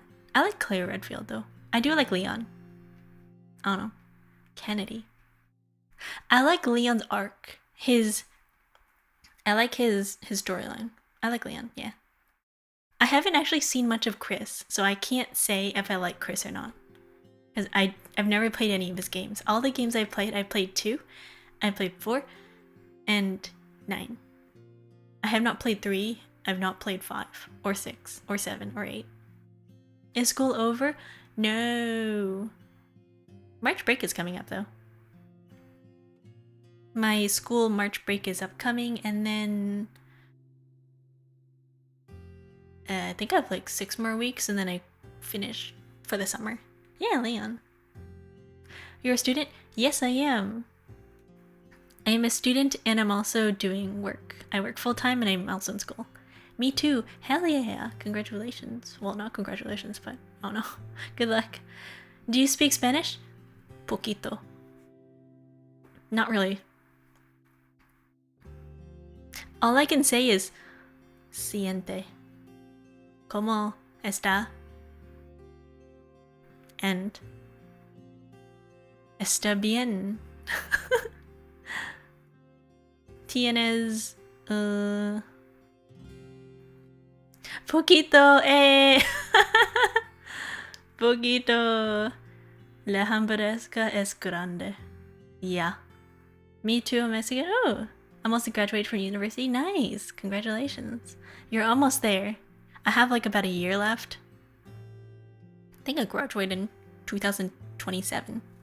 ¿Cómo estás? Yeah. I think it's good learning different languages. I want to pick up more Spanish. I probably, on a level of like vocabulary wise, I think my French vocabulary is bigger. But it's easy because French is really similar to Spanish. I want to be a polyglot one day. You can, if you try. Are you perhaps American? Yeah. Well, actually, I don't know. I go back and forth between America and Canada often, so I guess you could say I'm like Canadian American. Yeah. Makes sense. Listen, I grew up learning French as a second language because that's required in Canada. And then I learned Spanish because it was required when you work with people, right? Especially front desk work for fast food places, and you're speaking to people who don't speak English. You gotta pick up some Spanish. And then they come up and they tell you like, hello, in really bad English. They're like, hello, and they stare at you like this. And I'm like, oh my god. I'm like, ¿tienes español? And they're like, sí. I'm like, okay, let's get it over with.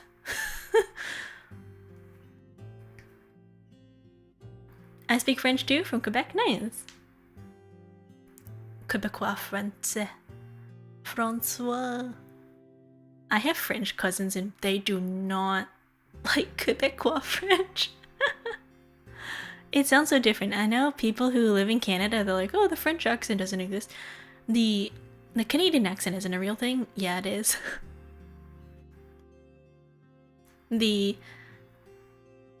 There's like a specific Canadian accent if you've lived in Canada long enough that you pick up on. But I haven't lived in Canada long enough to really like have it. I speak 4 languages. Cool. Good for you. I want to learn Japanese and Korean. The only languages I know right now is I speak a little bit of French and a little bit of Spanish. I'm learning ASL, and I learned like a teeny tiny little bit of Gaelic, but I can't say I'm fluent in it. Like, I learned it on Duolingo, so I don't think that's great. A little bit of Japanese and a little bit of Mandarin. My Mandarin language is only limited to speaking and listening, but I can same thing with Japanese. I can listen and I can like speak a little bit, but when it comes to reading, it's struggle hour. Me with French though is easy. French I can understand pretty much. It's just like, oh, I know what that means. Like, je t'aime, like, I don't know, je suis un boom. I want to visit Seattle and Salt Lake City. Ooh, I've never been there. Isn't Seattle in Australia? Where is Seattle? What? No. Sorry. Help. 1 second. Je m'appelle Jeff. Yeah. Hold up. Remove. Oh wait. How do I? Lock. Aggie. I've gotten rid of them. Don't worry. Wait, never mind. Sorry, guy. No soliciting.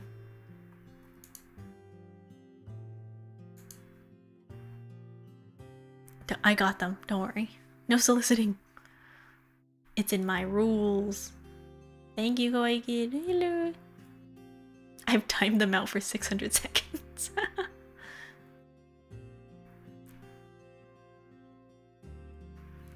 Yes. You like the song American Girl? Oh my god. From what? 1OK Rock? Are you talking about the song from American Rock?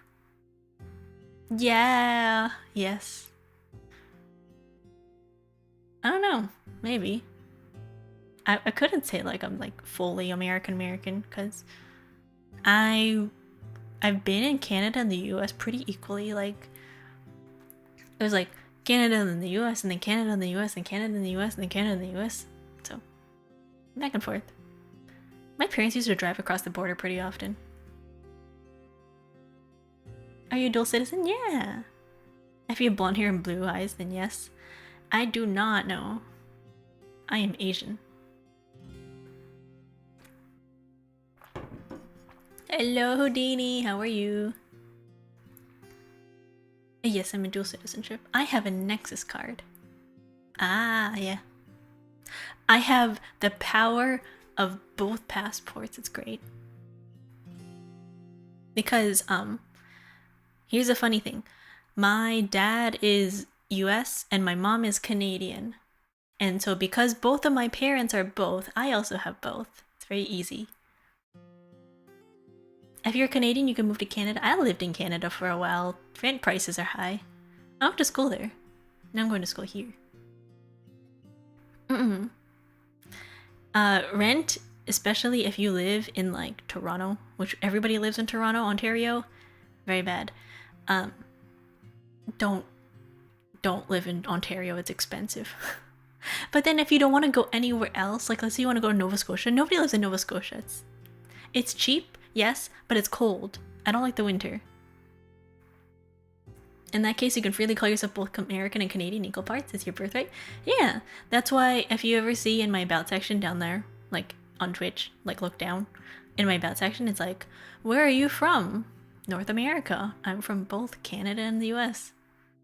Canadians can move to Japan, Australia, or Europe. I can go anywhere. Both Canada and the US have a really good passport. You can travel pretty much to like, I think 50, 70 something countries without a visa. Yeah. Over 100. Okay, it's 100. Is that updated? I don't know. I'm trapped here. Oh no, that's kind of sad. Yeah. It's so funny though, hearing opinions of people who are in Canada versus the US, because you have people in the US who are like, I want to move to Canada, and you got people over there in the US who are like, I want to, even Canada, like, I want to move to the US. Because it's interesting being part of both sides, because you'll see people in Canada going like, I hate Canada, it's too expensive here, I want to move to the US because taxes is super high. But then you go over to the US and people are like, I want to move to Canada because, you know, the climate and the system over there in the US is horrible and the healthcare system kind of bad. You get the best of both worlds, you know? It's bad on both ends. It's so funny. Like, you have people over there like, oh, I want to move to Canada. And people over there like, I want to move to the US. Maybe they should trade. I don't think I need a visa. Not that I've heard. I don't know. I don't know how it works. Yeah, I don't know. I don't know if you'd want to be in Canada because taxes is high. If you want to be paying 13.3% tax and everything, sure. If you want to pay like $10,000 in healthcare, yeah. Like, yeah, it's healthcare is cheaper in Canada, but yeah, taxes. You know, as somebody who lives in both countries, you know what's so bad? I have to do taxes in both countries. It's like, do you work in a different country? Yeah. And they're like, I gotta pay taxes in both. I had to pay foreign income. Oh.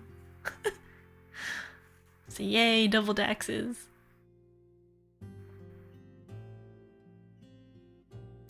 Hello, Kuru. Hello, congratulations on getting new PC. Thank you, Kuru. How are you? I saw your cover. It's really good. You misspelled error though, but it's really good. I'm very proud of you. Congratulations on the research of your cover. Yeah, she listened to it earlier. You can listen to it live right now. I'll play it on the stream. I'd rather be Canadian than American because Americans specifically have to pay taxes even when abroad. Not in Japan. No way. No, it's not. If you move to another country, especially if they have a partnership with the embassy, I believe if you've paid taxes in the US, you don't pay taxes in another country as long as you report it. You have to say, I've paid taxes. I'm moving here. I pay taxes in that country. Like, you have to specifically tell them. You gotta talk to the embassy or wherever you're from. Only if they have a partnership, though, because I don't know how it is with Canada or Japan, or with the US and Japan, but I know specifically with Japan they do have a partnership. Same thing with, I think, in a couple of other countries. Yeah, countries that are on good relations, and they have an embassy. Yeah. Yeah, congratulations, Guru, on the cover release. I listened to it. Guru, come back to Twitch. Yeah, Guru's on YouTube. That doesn't work anymore? Really? Are you sure? The thing is, I don't like in the US everyone lives with debt. Depends.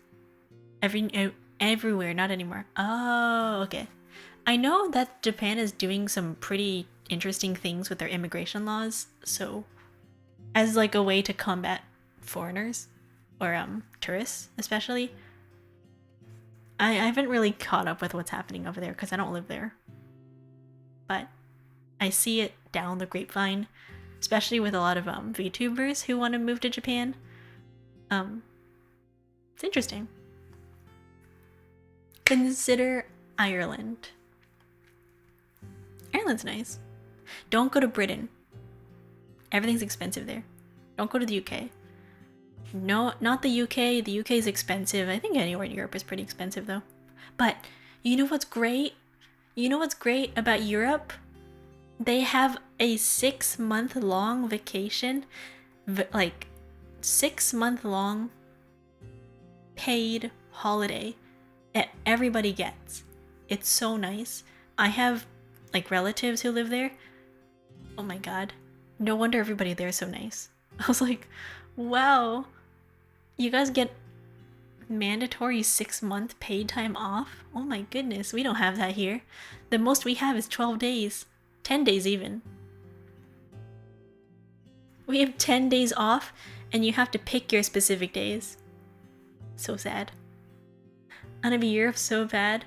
Citizens have freedom of movement. Oh yeah. You can go between countries. It's really nice. Bad news though, you do have to kind of like speak the language and you gotta look the part too, cause if I don't know. Wasn't Europe bad right now? It was during Brexit. I forgot what it was called. When the UK wanted to back out and they had some issue. I think they fixed it now. I'm not really sure. That's why Ireland is the super cheat code. I've never been to Ireland. I did see pictures. There was somebody posting about traveling in Ireland, and was it Scotland or was it Ireland? They said they got on the wrong train and they walked back. It looks so pretty. The hills are so green. It looks like Iceland, but less cold. UK is in a bad spot with their internet laws. Oh, you're talking about the internet. Oh, I don't know about that one. The official language is English. It still has FOM. I don't know what that is. What is FOM? Flavor of the month. And unlike the rest of the EU, they can still visit the UK. Oh, freedom of movement, okay. They can still visit the UK as well if needed. UK or Ireland? I've been thinking in Japan since I know life there is stable and I speak the language. That'd be nice too. It might be a little bit difficult because I know right now they don't really like foreigners, but yeah, Japan is kind of cracking down on their foreigners.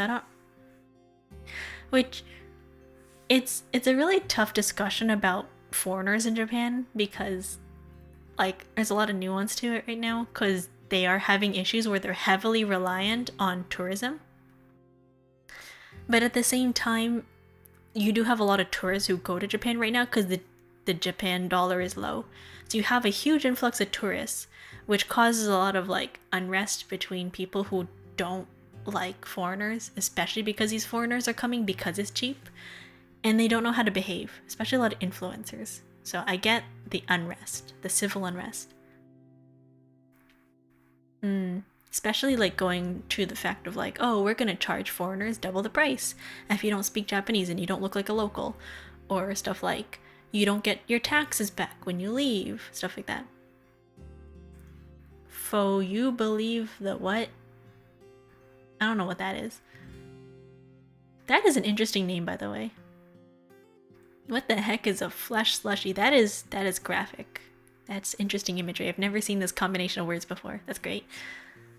Meanwhile, Ireland will take anyone who works a needed job and can hold down like 60k USD euro. Oh, I mean something in Denmark. I've heard that Denmark is one of the happiest countries in the world. I've met people from Denmark. They really like it there. They actually get free secondary education. They go to university for free. I was like, what? That's amazing. Denmark is great, taxes are insane, but you get free secondary education. And also, everybody bikes there. Everybody's so healthy. No cars. They have dedicated bike lanes throughout like 90% of their country. Oh my god, it's great. Most EU citizens get free college. They don't have that in Canada. They don't have that in the US either. Sadness. Oh. At least half. Ooh. These are probably a reason why a lot of European countries are rated like the happiest in the world. The glass worm? That's a thing. What is that?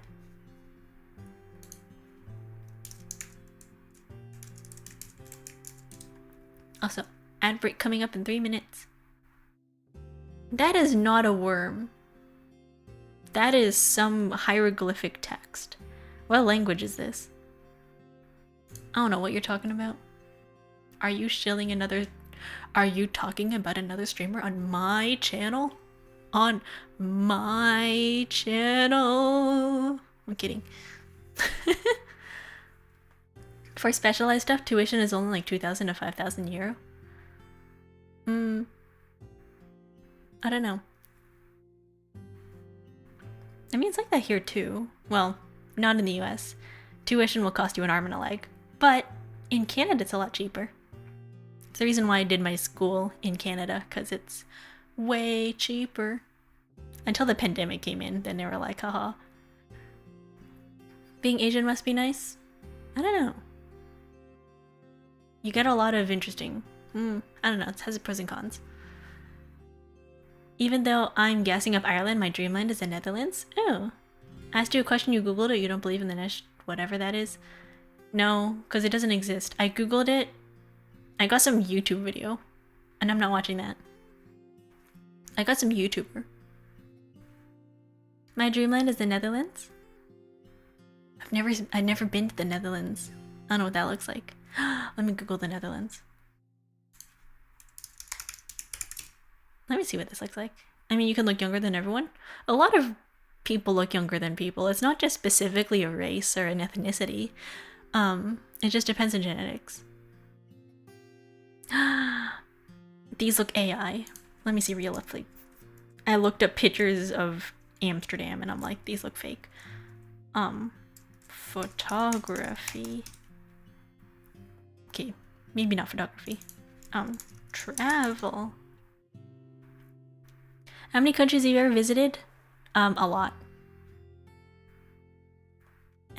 Quite a bit actually. If I pull out a map, let me go. See here. Map of the world. Alabama, Alaska, Arizona, Arkansas, California, Colorado. How do I see a picture? No, not the political map of the world. Maybe.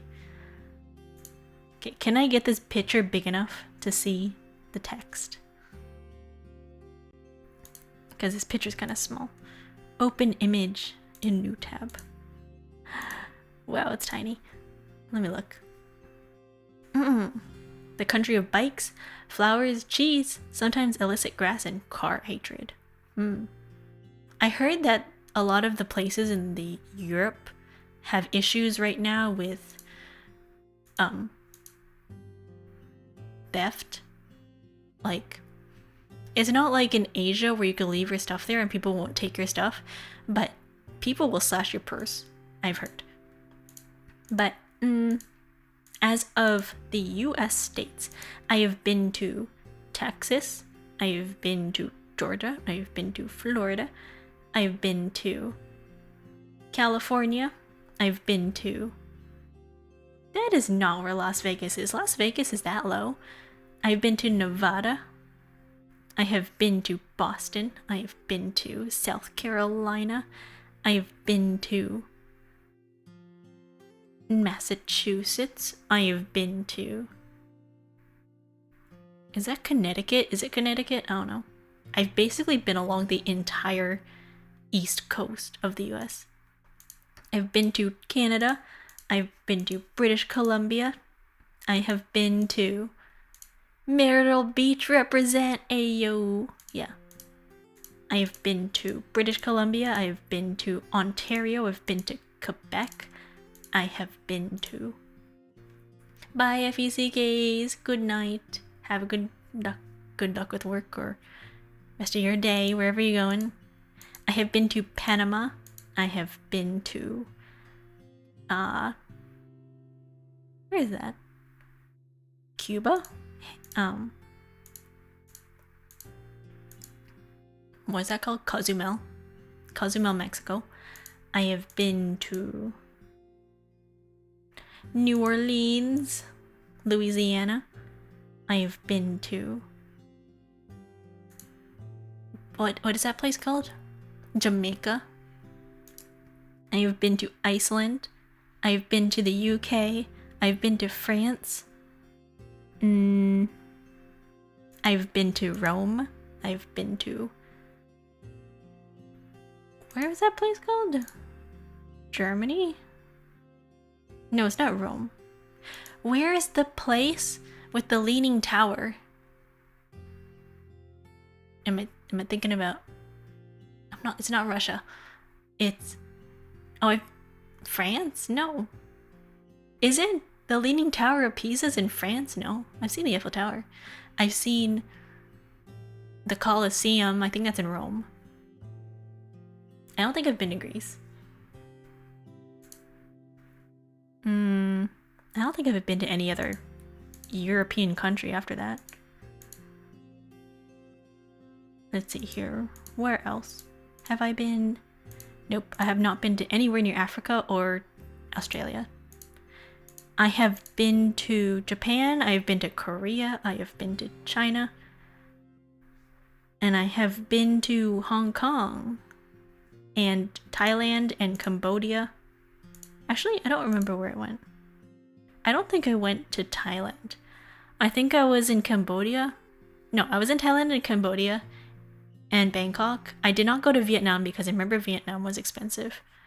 I've never been to the Philippines. And I've never been to Indonesia. South Africa's chill. I hear Egypt is very modern. I've never been. Because at the time I've traveled back then, there was a lot of crazy laws in Egypt Because right now they have a lot of war. I've heard it's not very safe. Philippines mentioned, rah, yeah. Hello, welcome back, guys. Man, I wish I had more money so I could visit the world as much as you had. What's your secret? I traveled when I was very young with family, so I don't travel on my own. I travel with family. So all the places I've been is because of I have parents who like to travel. Not me. I don't really remember a lot of these places. Because my parents are the type of people to be like, hey, we're gonna go on a trip.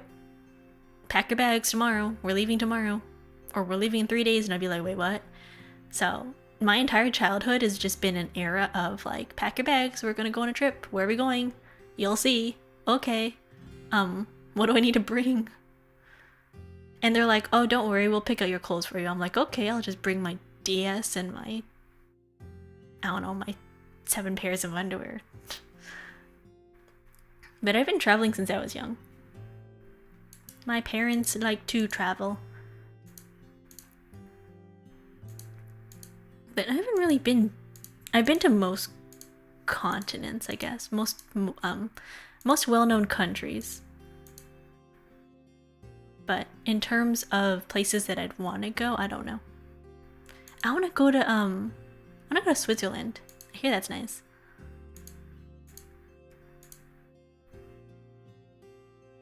South Africa's chill, I hear you, Jip. Yeah. It's very hot here. It's cold here. Austria slept on? I've never been. I've never been to Russia. I heard it's cold. I want to go to Australia, though. And New Zealand. As well as, what's it called?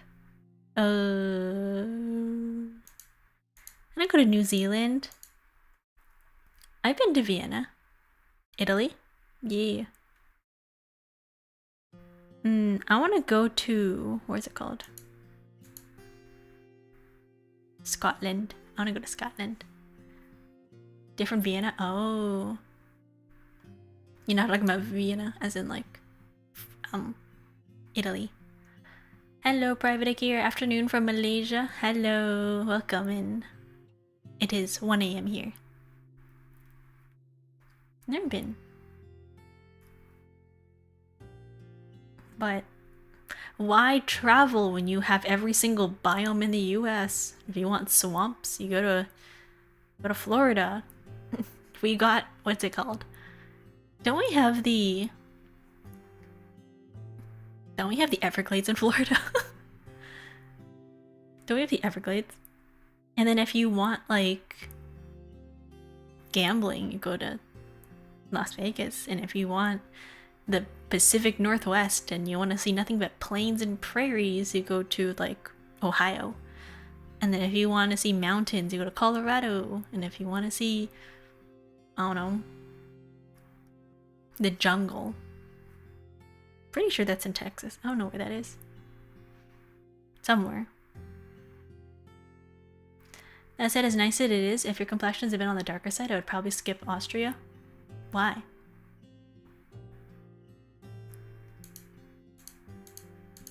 You know what I want to go to? I want to go to Alaska. I want to see what that is.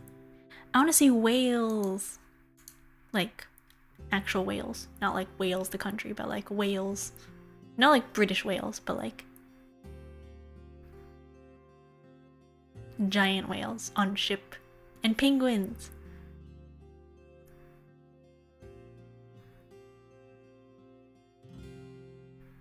But yeah, there's a couple of countries that I want to still go to, that I want to visit. I haven't gone to. Although I do want to go back to Japan again.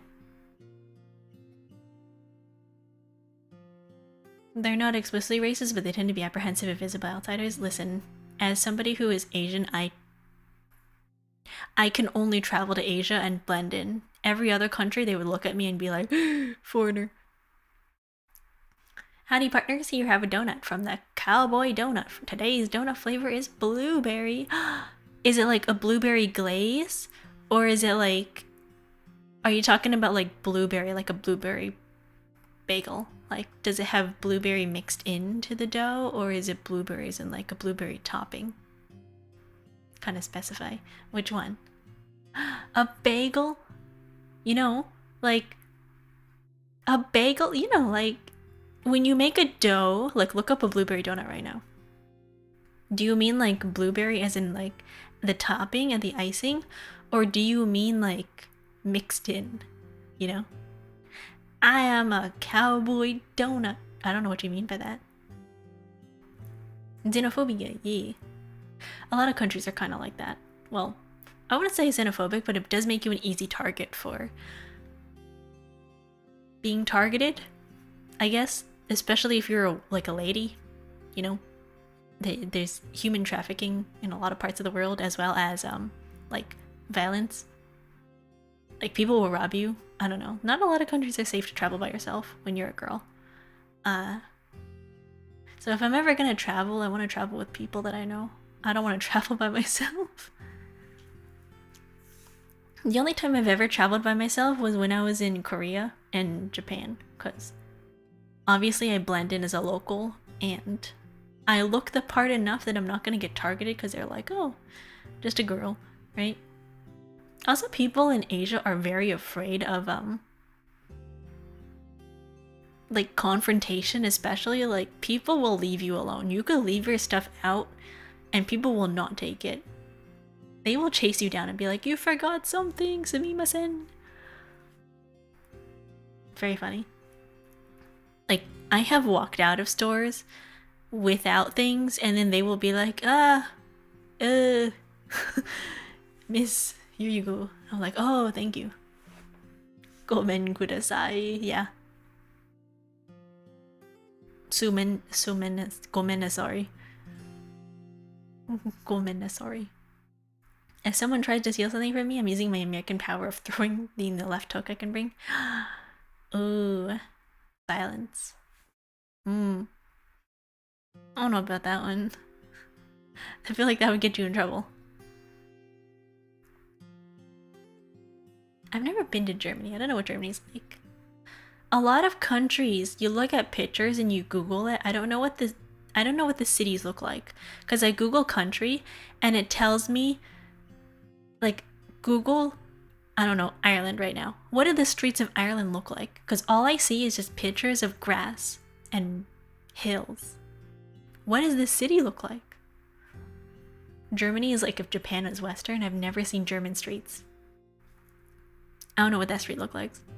Like, I can look up Germany on YouTube right now and I will not get a picture of somebody walking down the streets of like Auschwitz or whatever.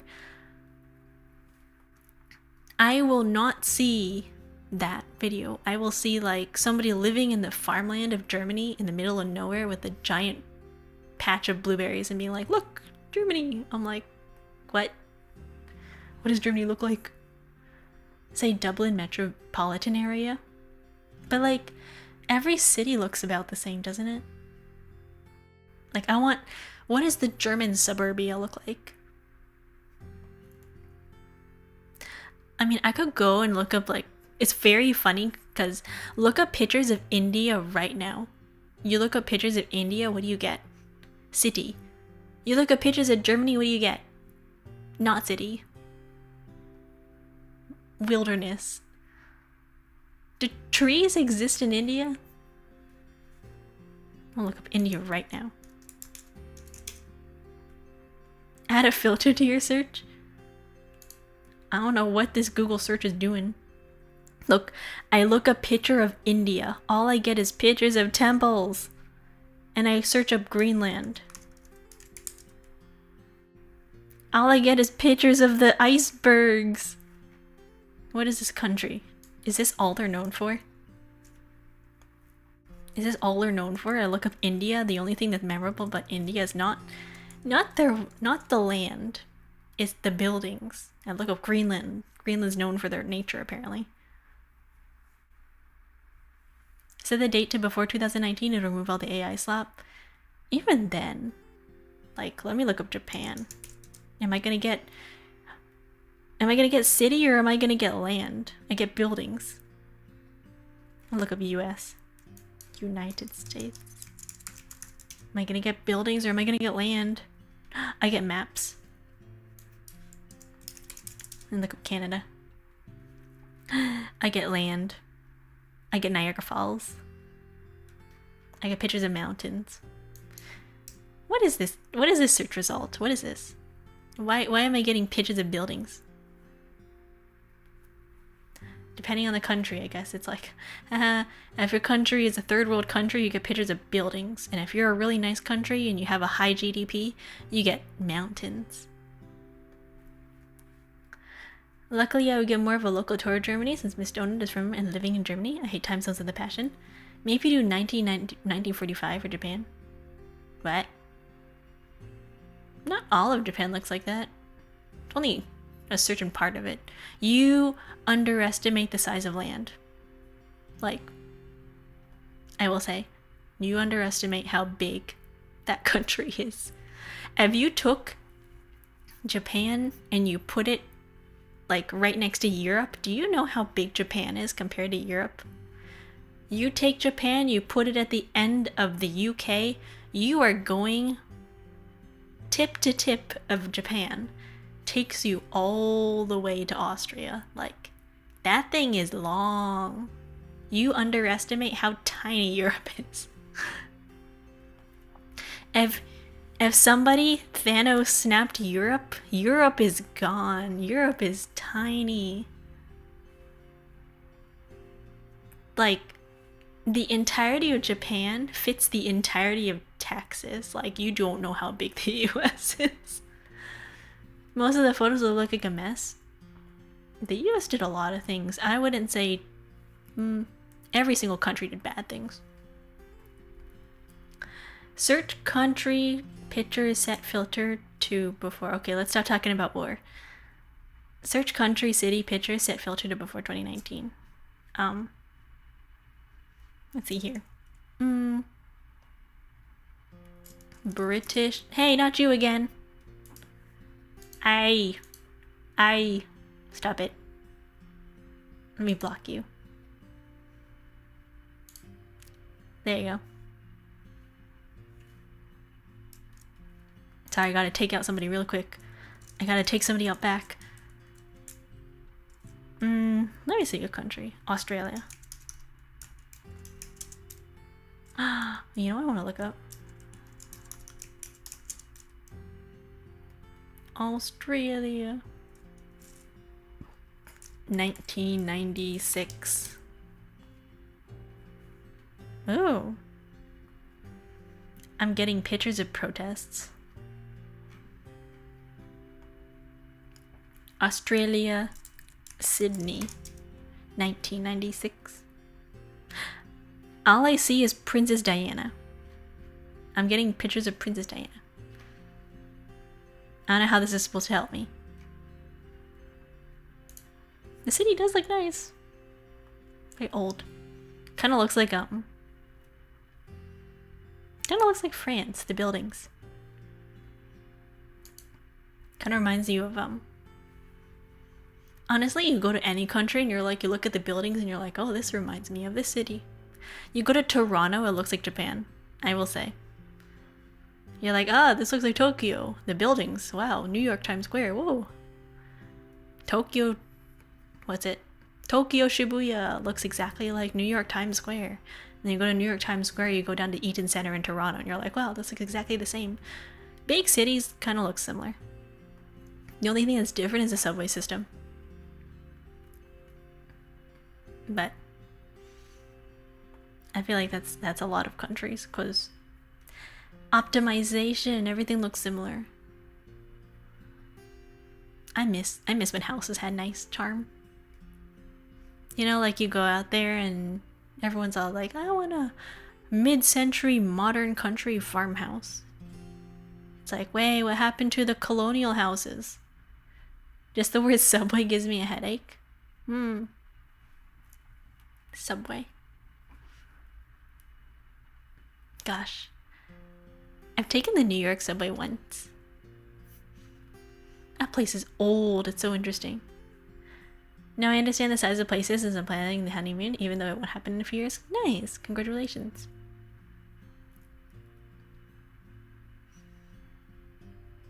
I don't even know what a good place is for like that. You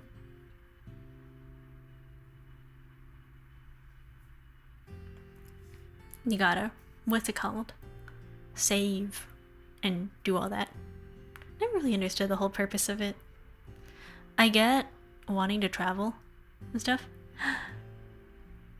Oh, you going to Japan? That's nice. I recommend going to the memorial with the girl and the cranes.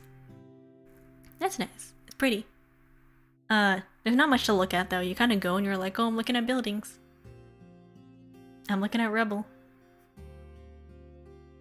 It's like, when I went to a school museum. Oh, it's in the US, okay. Even then, there's not much to look at. You go there and you're like, oh, I'm looking at... It's like, here are the decimated remains of when so-and-so happened. And I'm looking at, like, pieces of rock on the floor. I'm like, okay. I don't know what I'm looking at. Or you're looking at a big memorial.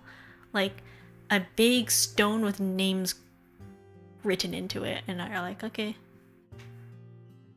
I feel like if you're gonna go travel to a country, like, history is cool and all, but go to nature spots. I feel like it's better. Like, hike, go on nature trails.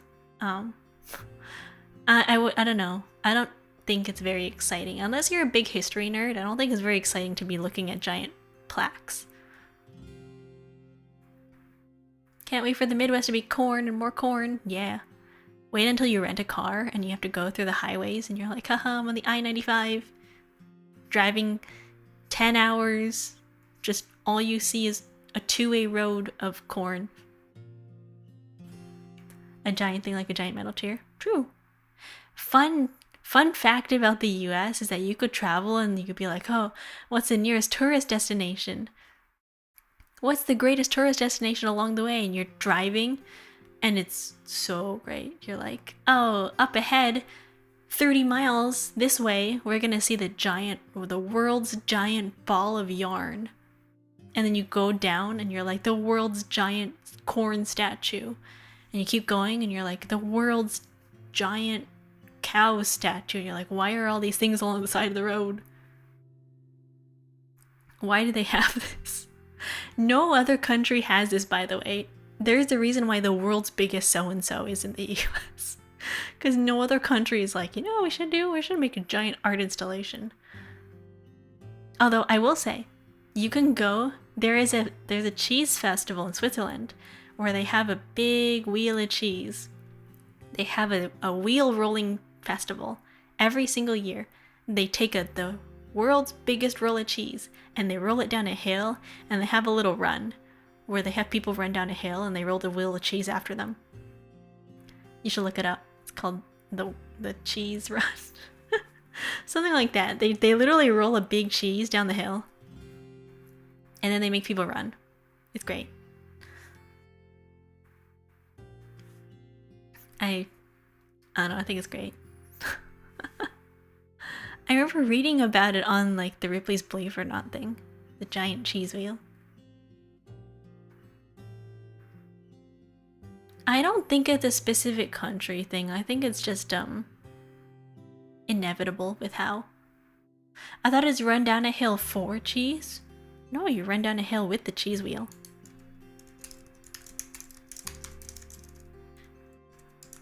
By the way, you know what's fun? Yeah, it's in England. Cooper's Hill cheese rolling and wake. Cooper's cheese run. You know what's fun? You know what's fun? In what's it called? Forgot the name. In Japan recently, they had the office chair rolling contest, which every single year they do this thing where they take standardized office chairs and you have to sit in it. And then they do a little marathon where you have to race solely on office chairs, pushing yourself with your legs down a course. Like imagine like a little racetrack, but you have to sit on an office chair and you have to like push off the ground. It's very fun. I remember looking it up. It was, I think, 2 weeks ago. You can look up pictures. They had a office chair race. Yeah, the Cheese Wheel Festival. Mario Kart office chair version, yeah. If you're in a town in the Midwest, you could get bored and build something giant. There's a lot of odd things in the US. I don't know if you guys have been on TikTok, but every once in a while I'll get like something pop up where they'll be like weird real estate places in the US. And there's this dude who has like 50 odd doors. Don't use TikTok. They take stuff on TikTok and they also put it on Twitter and Instagram and stuff like that. OMG, did you commission your model? No. Not this one. This is a customized pre-made model that I adjusted. It is technically customizable. We almost won the Utah Film Festival. Nice. It's really pretty, thank you. That's fun. There's a lot of cool things out there if you look. A lot of cool things. Everyone's out there being like, oh, there's nothing to do. I think there's stuff out there if you look. Gotta put yourself out there. Especially if you are online too much and you're like, oh, nothing in life matters anymore. Nah. Just go and look at things to do in your local city. There's always a festival going on. Or if you live in the middle of nowhere, just look up who has like wild animals and just send them a message or an email or a letter or something and be like, or just go over to their house and knock on their door and be like, hey, I see you got horses out front. Can I pet that dog? Can I pet that dog? You know? If you're staying a little longer in Utah, since my home state, that's also where I'd be living. Nice. Cow tipping. Apparently that's not a real thing. You can't do that. Cows are too big. That's not real. You can't go cow tipping. I'm so sad. Thank you, Satugo, for the follow. Hello, welcome. Apparently cow tipping is not real. Nidewin. No, cows are really heavy. Like, if you've ever tried pushing a cow, they're huge and they're heavy. I don't know where the myth of cow tipping came to be. Is it because of cars? I blame cars. That doesn't work like that. You don't want to stand behind a car or a cow. Both anyway. You don't want to stand behind a car or a cow, but you don't want to stand behind a cow or a horse. They kick. Tractor tipping, yeah. I don't think cow tipping is real. I could solo a cow or a tractor. See, look, I'll look it up. It's an urban legend. It's the perpetrated activity of sneaking up on an unsuspecting or sleeping upright cow and pushing it over for entertainment. It's viewed as tall tales. You cannot tip a cow. They're way too big. Hello, Ricky, Bob, and Bros. Thank you for the 1 cheese. Thank you. Thank you for the cheese. Cheese. I was looking at a research article a while ago talking about the divide in maps between people who are allergic and lactose intolerant versus people who are able to eat lactose. And it's very cleanly split between like Asian continents and Asian countries versus like Europe. And then like mixed in countries where it's a little bit mixed. Like the US where you have a little bit of both. I thought it was pretty interesting. Technically it can happen, though the only record was from a person in World War II when he was testing out the guns lifting a cow in the air. But like this is like, you have to do it with no tools. Like you cannot do it with weapons or with objects. I think cow tipping is solely like you sneak behind animals and you scare them. Cheese? No, they were included.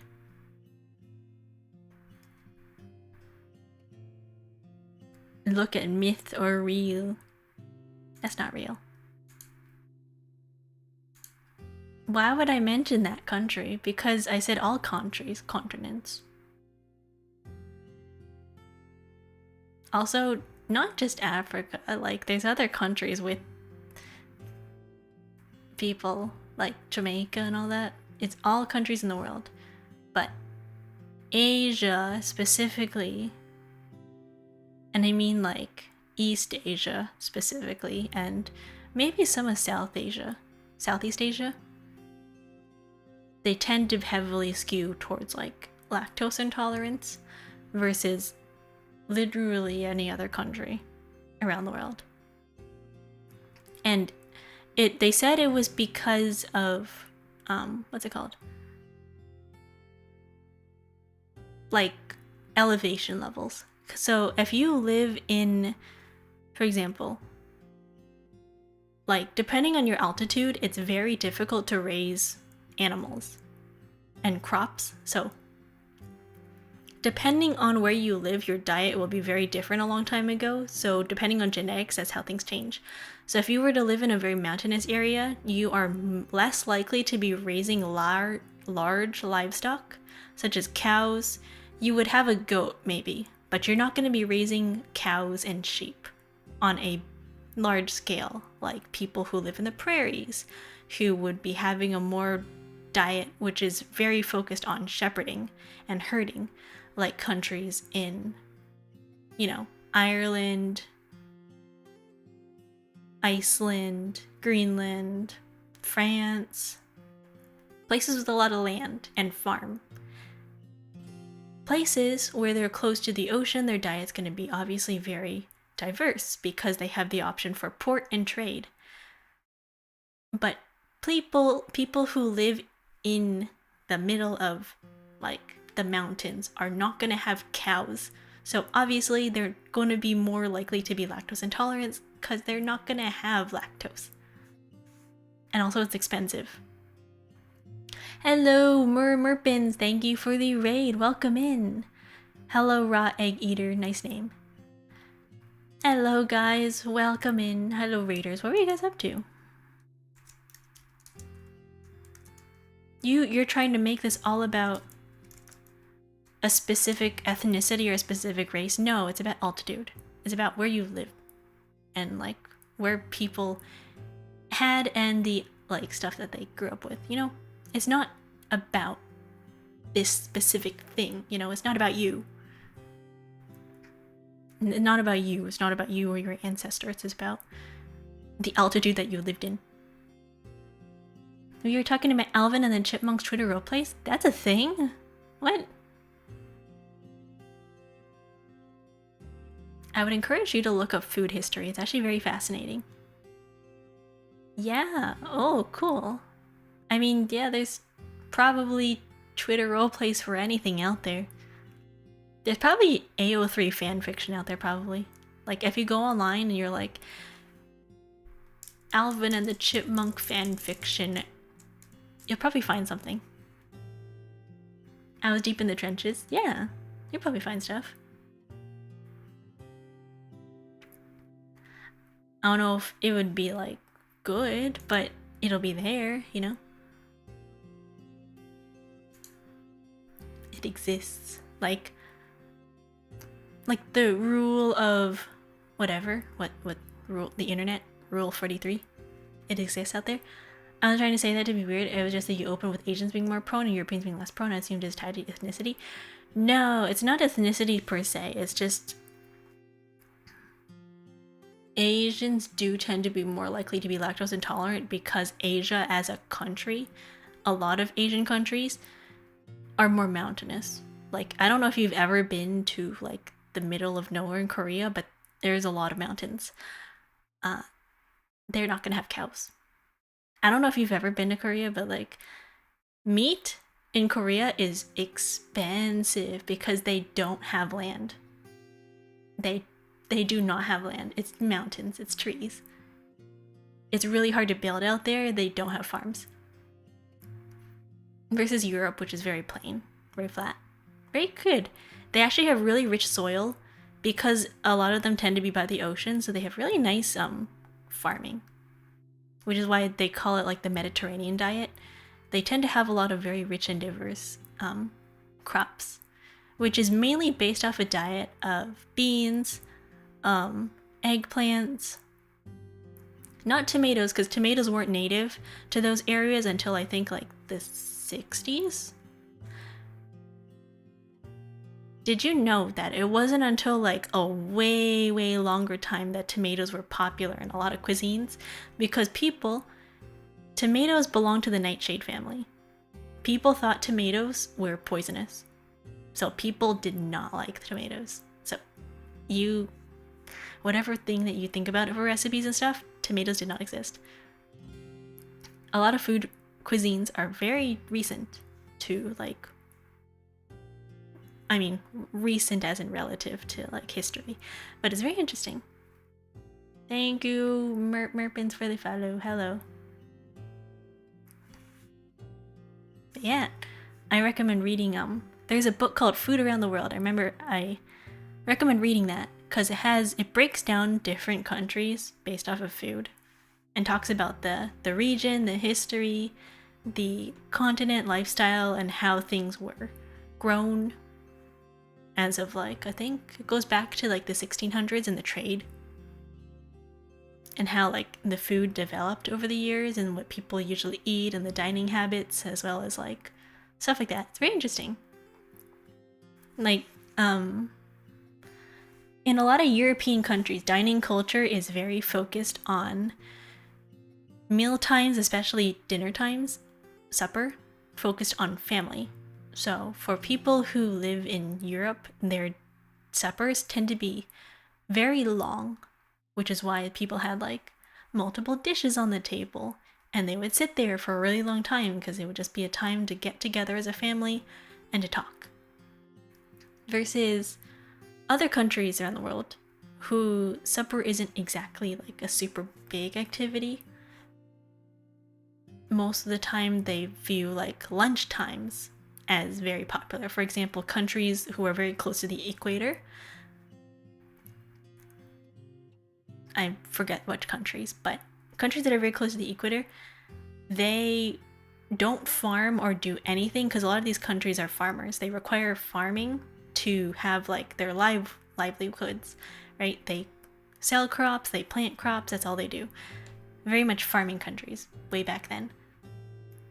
So during the midday, when the sun is at the peak, it's very hot, they're not going to go out there and be doing field work because it's too hot to do so. So during the afternoon is when they're not going to be doing anything. They prioritize having like a really long break and a really long meal, sitting indoors, hanging out with each other, reading, doing stuff. Early in the morning, they wake up super early so that they can do all their field work, and same thing later on in the evening when the sun goes down and the sun isn't as hot. So it's really interesting to see dining culture kind of develop through different countries, depending on like where the atmosphere, the land, stuff like that. Isn't that cool? Thank you, crew, for the water break. I don't know. I think food history is interesting. I can't say about regular history because regular history is kind of boring, but I like food history. I like learning about food. Me reading cooking manga at like 3 a.m. Like, this is great. This is nice. I like reading about ancient European food, cooking stuff, especially desserts. I think desserts are pretty interesting too. And like the type of diets that people had are different depending on like preservation. If you're a country who has like really long winters, obviously you're going to be focused on a lot of like pickling and preserved foods and fish. Like high salinity foods, because you're going to have to like keep everything for a really long period of time versus countries with like a lot of I think I died. What happened? Versus countries with a lot of fresh food, and you don't really have winters, but it's really hot. So your food will be more focused on like being fresh and like easy to cook because you don't want to be around a hot stove all the time. In colder areas, you're gonna have a lot of stews and soups because it's very hot. Which is, I like learning about food cuisine in particular because I like learning about world building, especially if you're writing a story about a country or like writing a story in general, and you want to like talk about like what the character's culture is like, or like what the specific fictional country that you made up in is like, how it revolves around the character, how did they grow up, what influences them, stuff like that, in a background way. I mean, it's not important and non-technical to the plot, but it does make your world feel a little bit more fleshed out, which I do like in a story when they take like care and effort to clearly develop a backstory and like lore behind the country that you live in. It could be like things like, oh, how is this country run? Is it a monarchy? Is it a diarchy? Is it like diplomacy? Is it different? Is like, you know, how is leadership passed down? How do they deal with like conflict? How do they deal with like travelers? Is it really popular to travel? Is it a closed off city? Are they welcoming of outsiders? What's the population size? Is it a rural area? Is it a big city?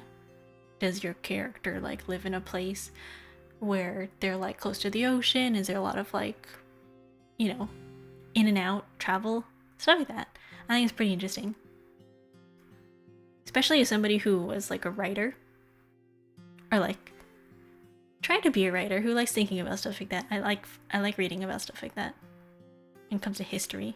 But anyways, hello, hi Walnut NB. Welcome. How are you? I'm talking about world building and food history.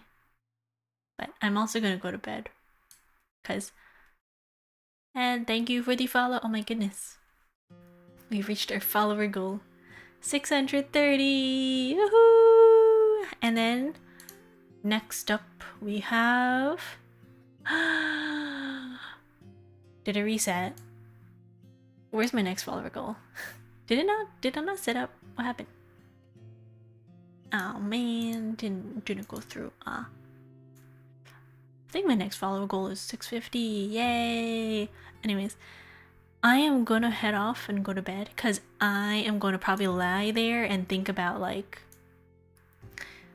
tossing and turning. Although I did hear, if you want to fall asleep quick, there is a trick that I learned online on Twitter through a psychologist who recommends, through scientific research, they said that you can mimic the patterns of REM sleep by closing your eyes if you're lying in bed. If you want to fall asleep really, really quickly.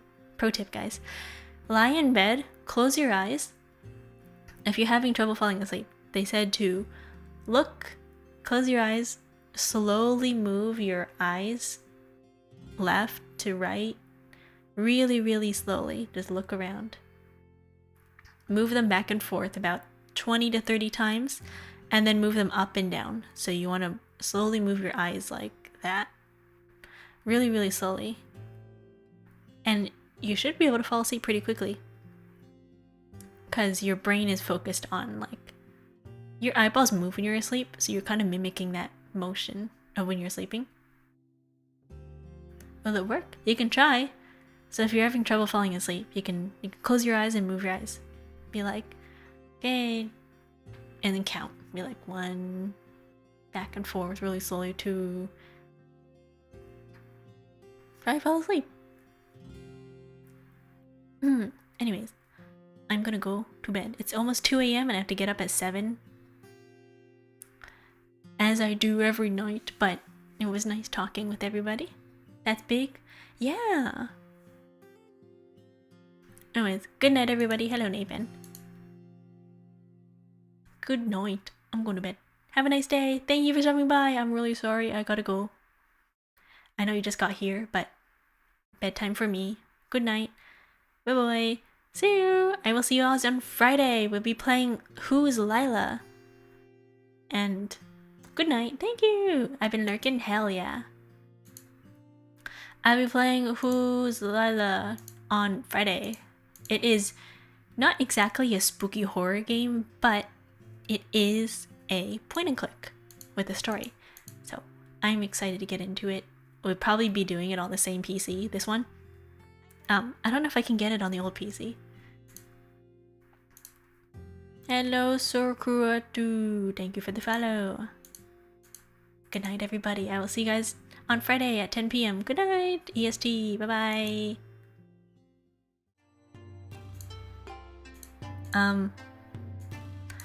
Let me see if... Crew, are you streaming?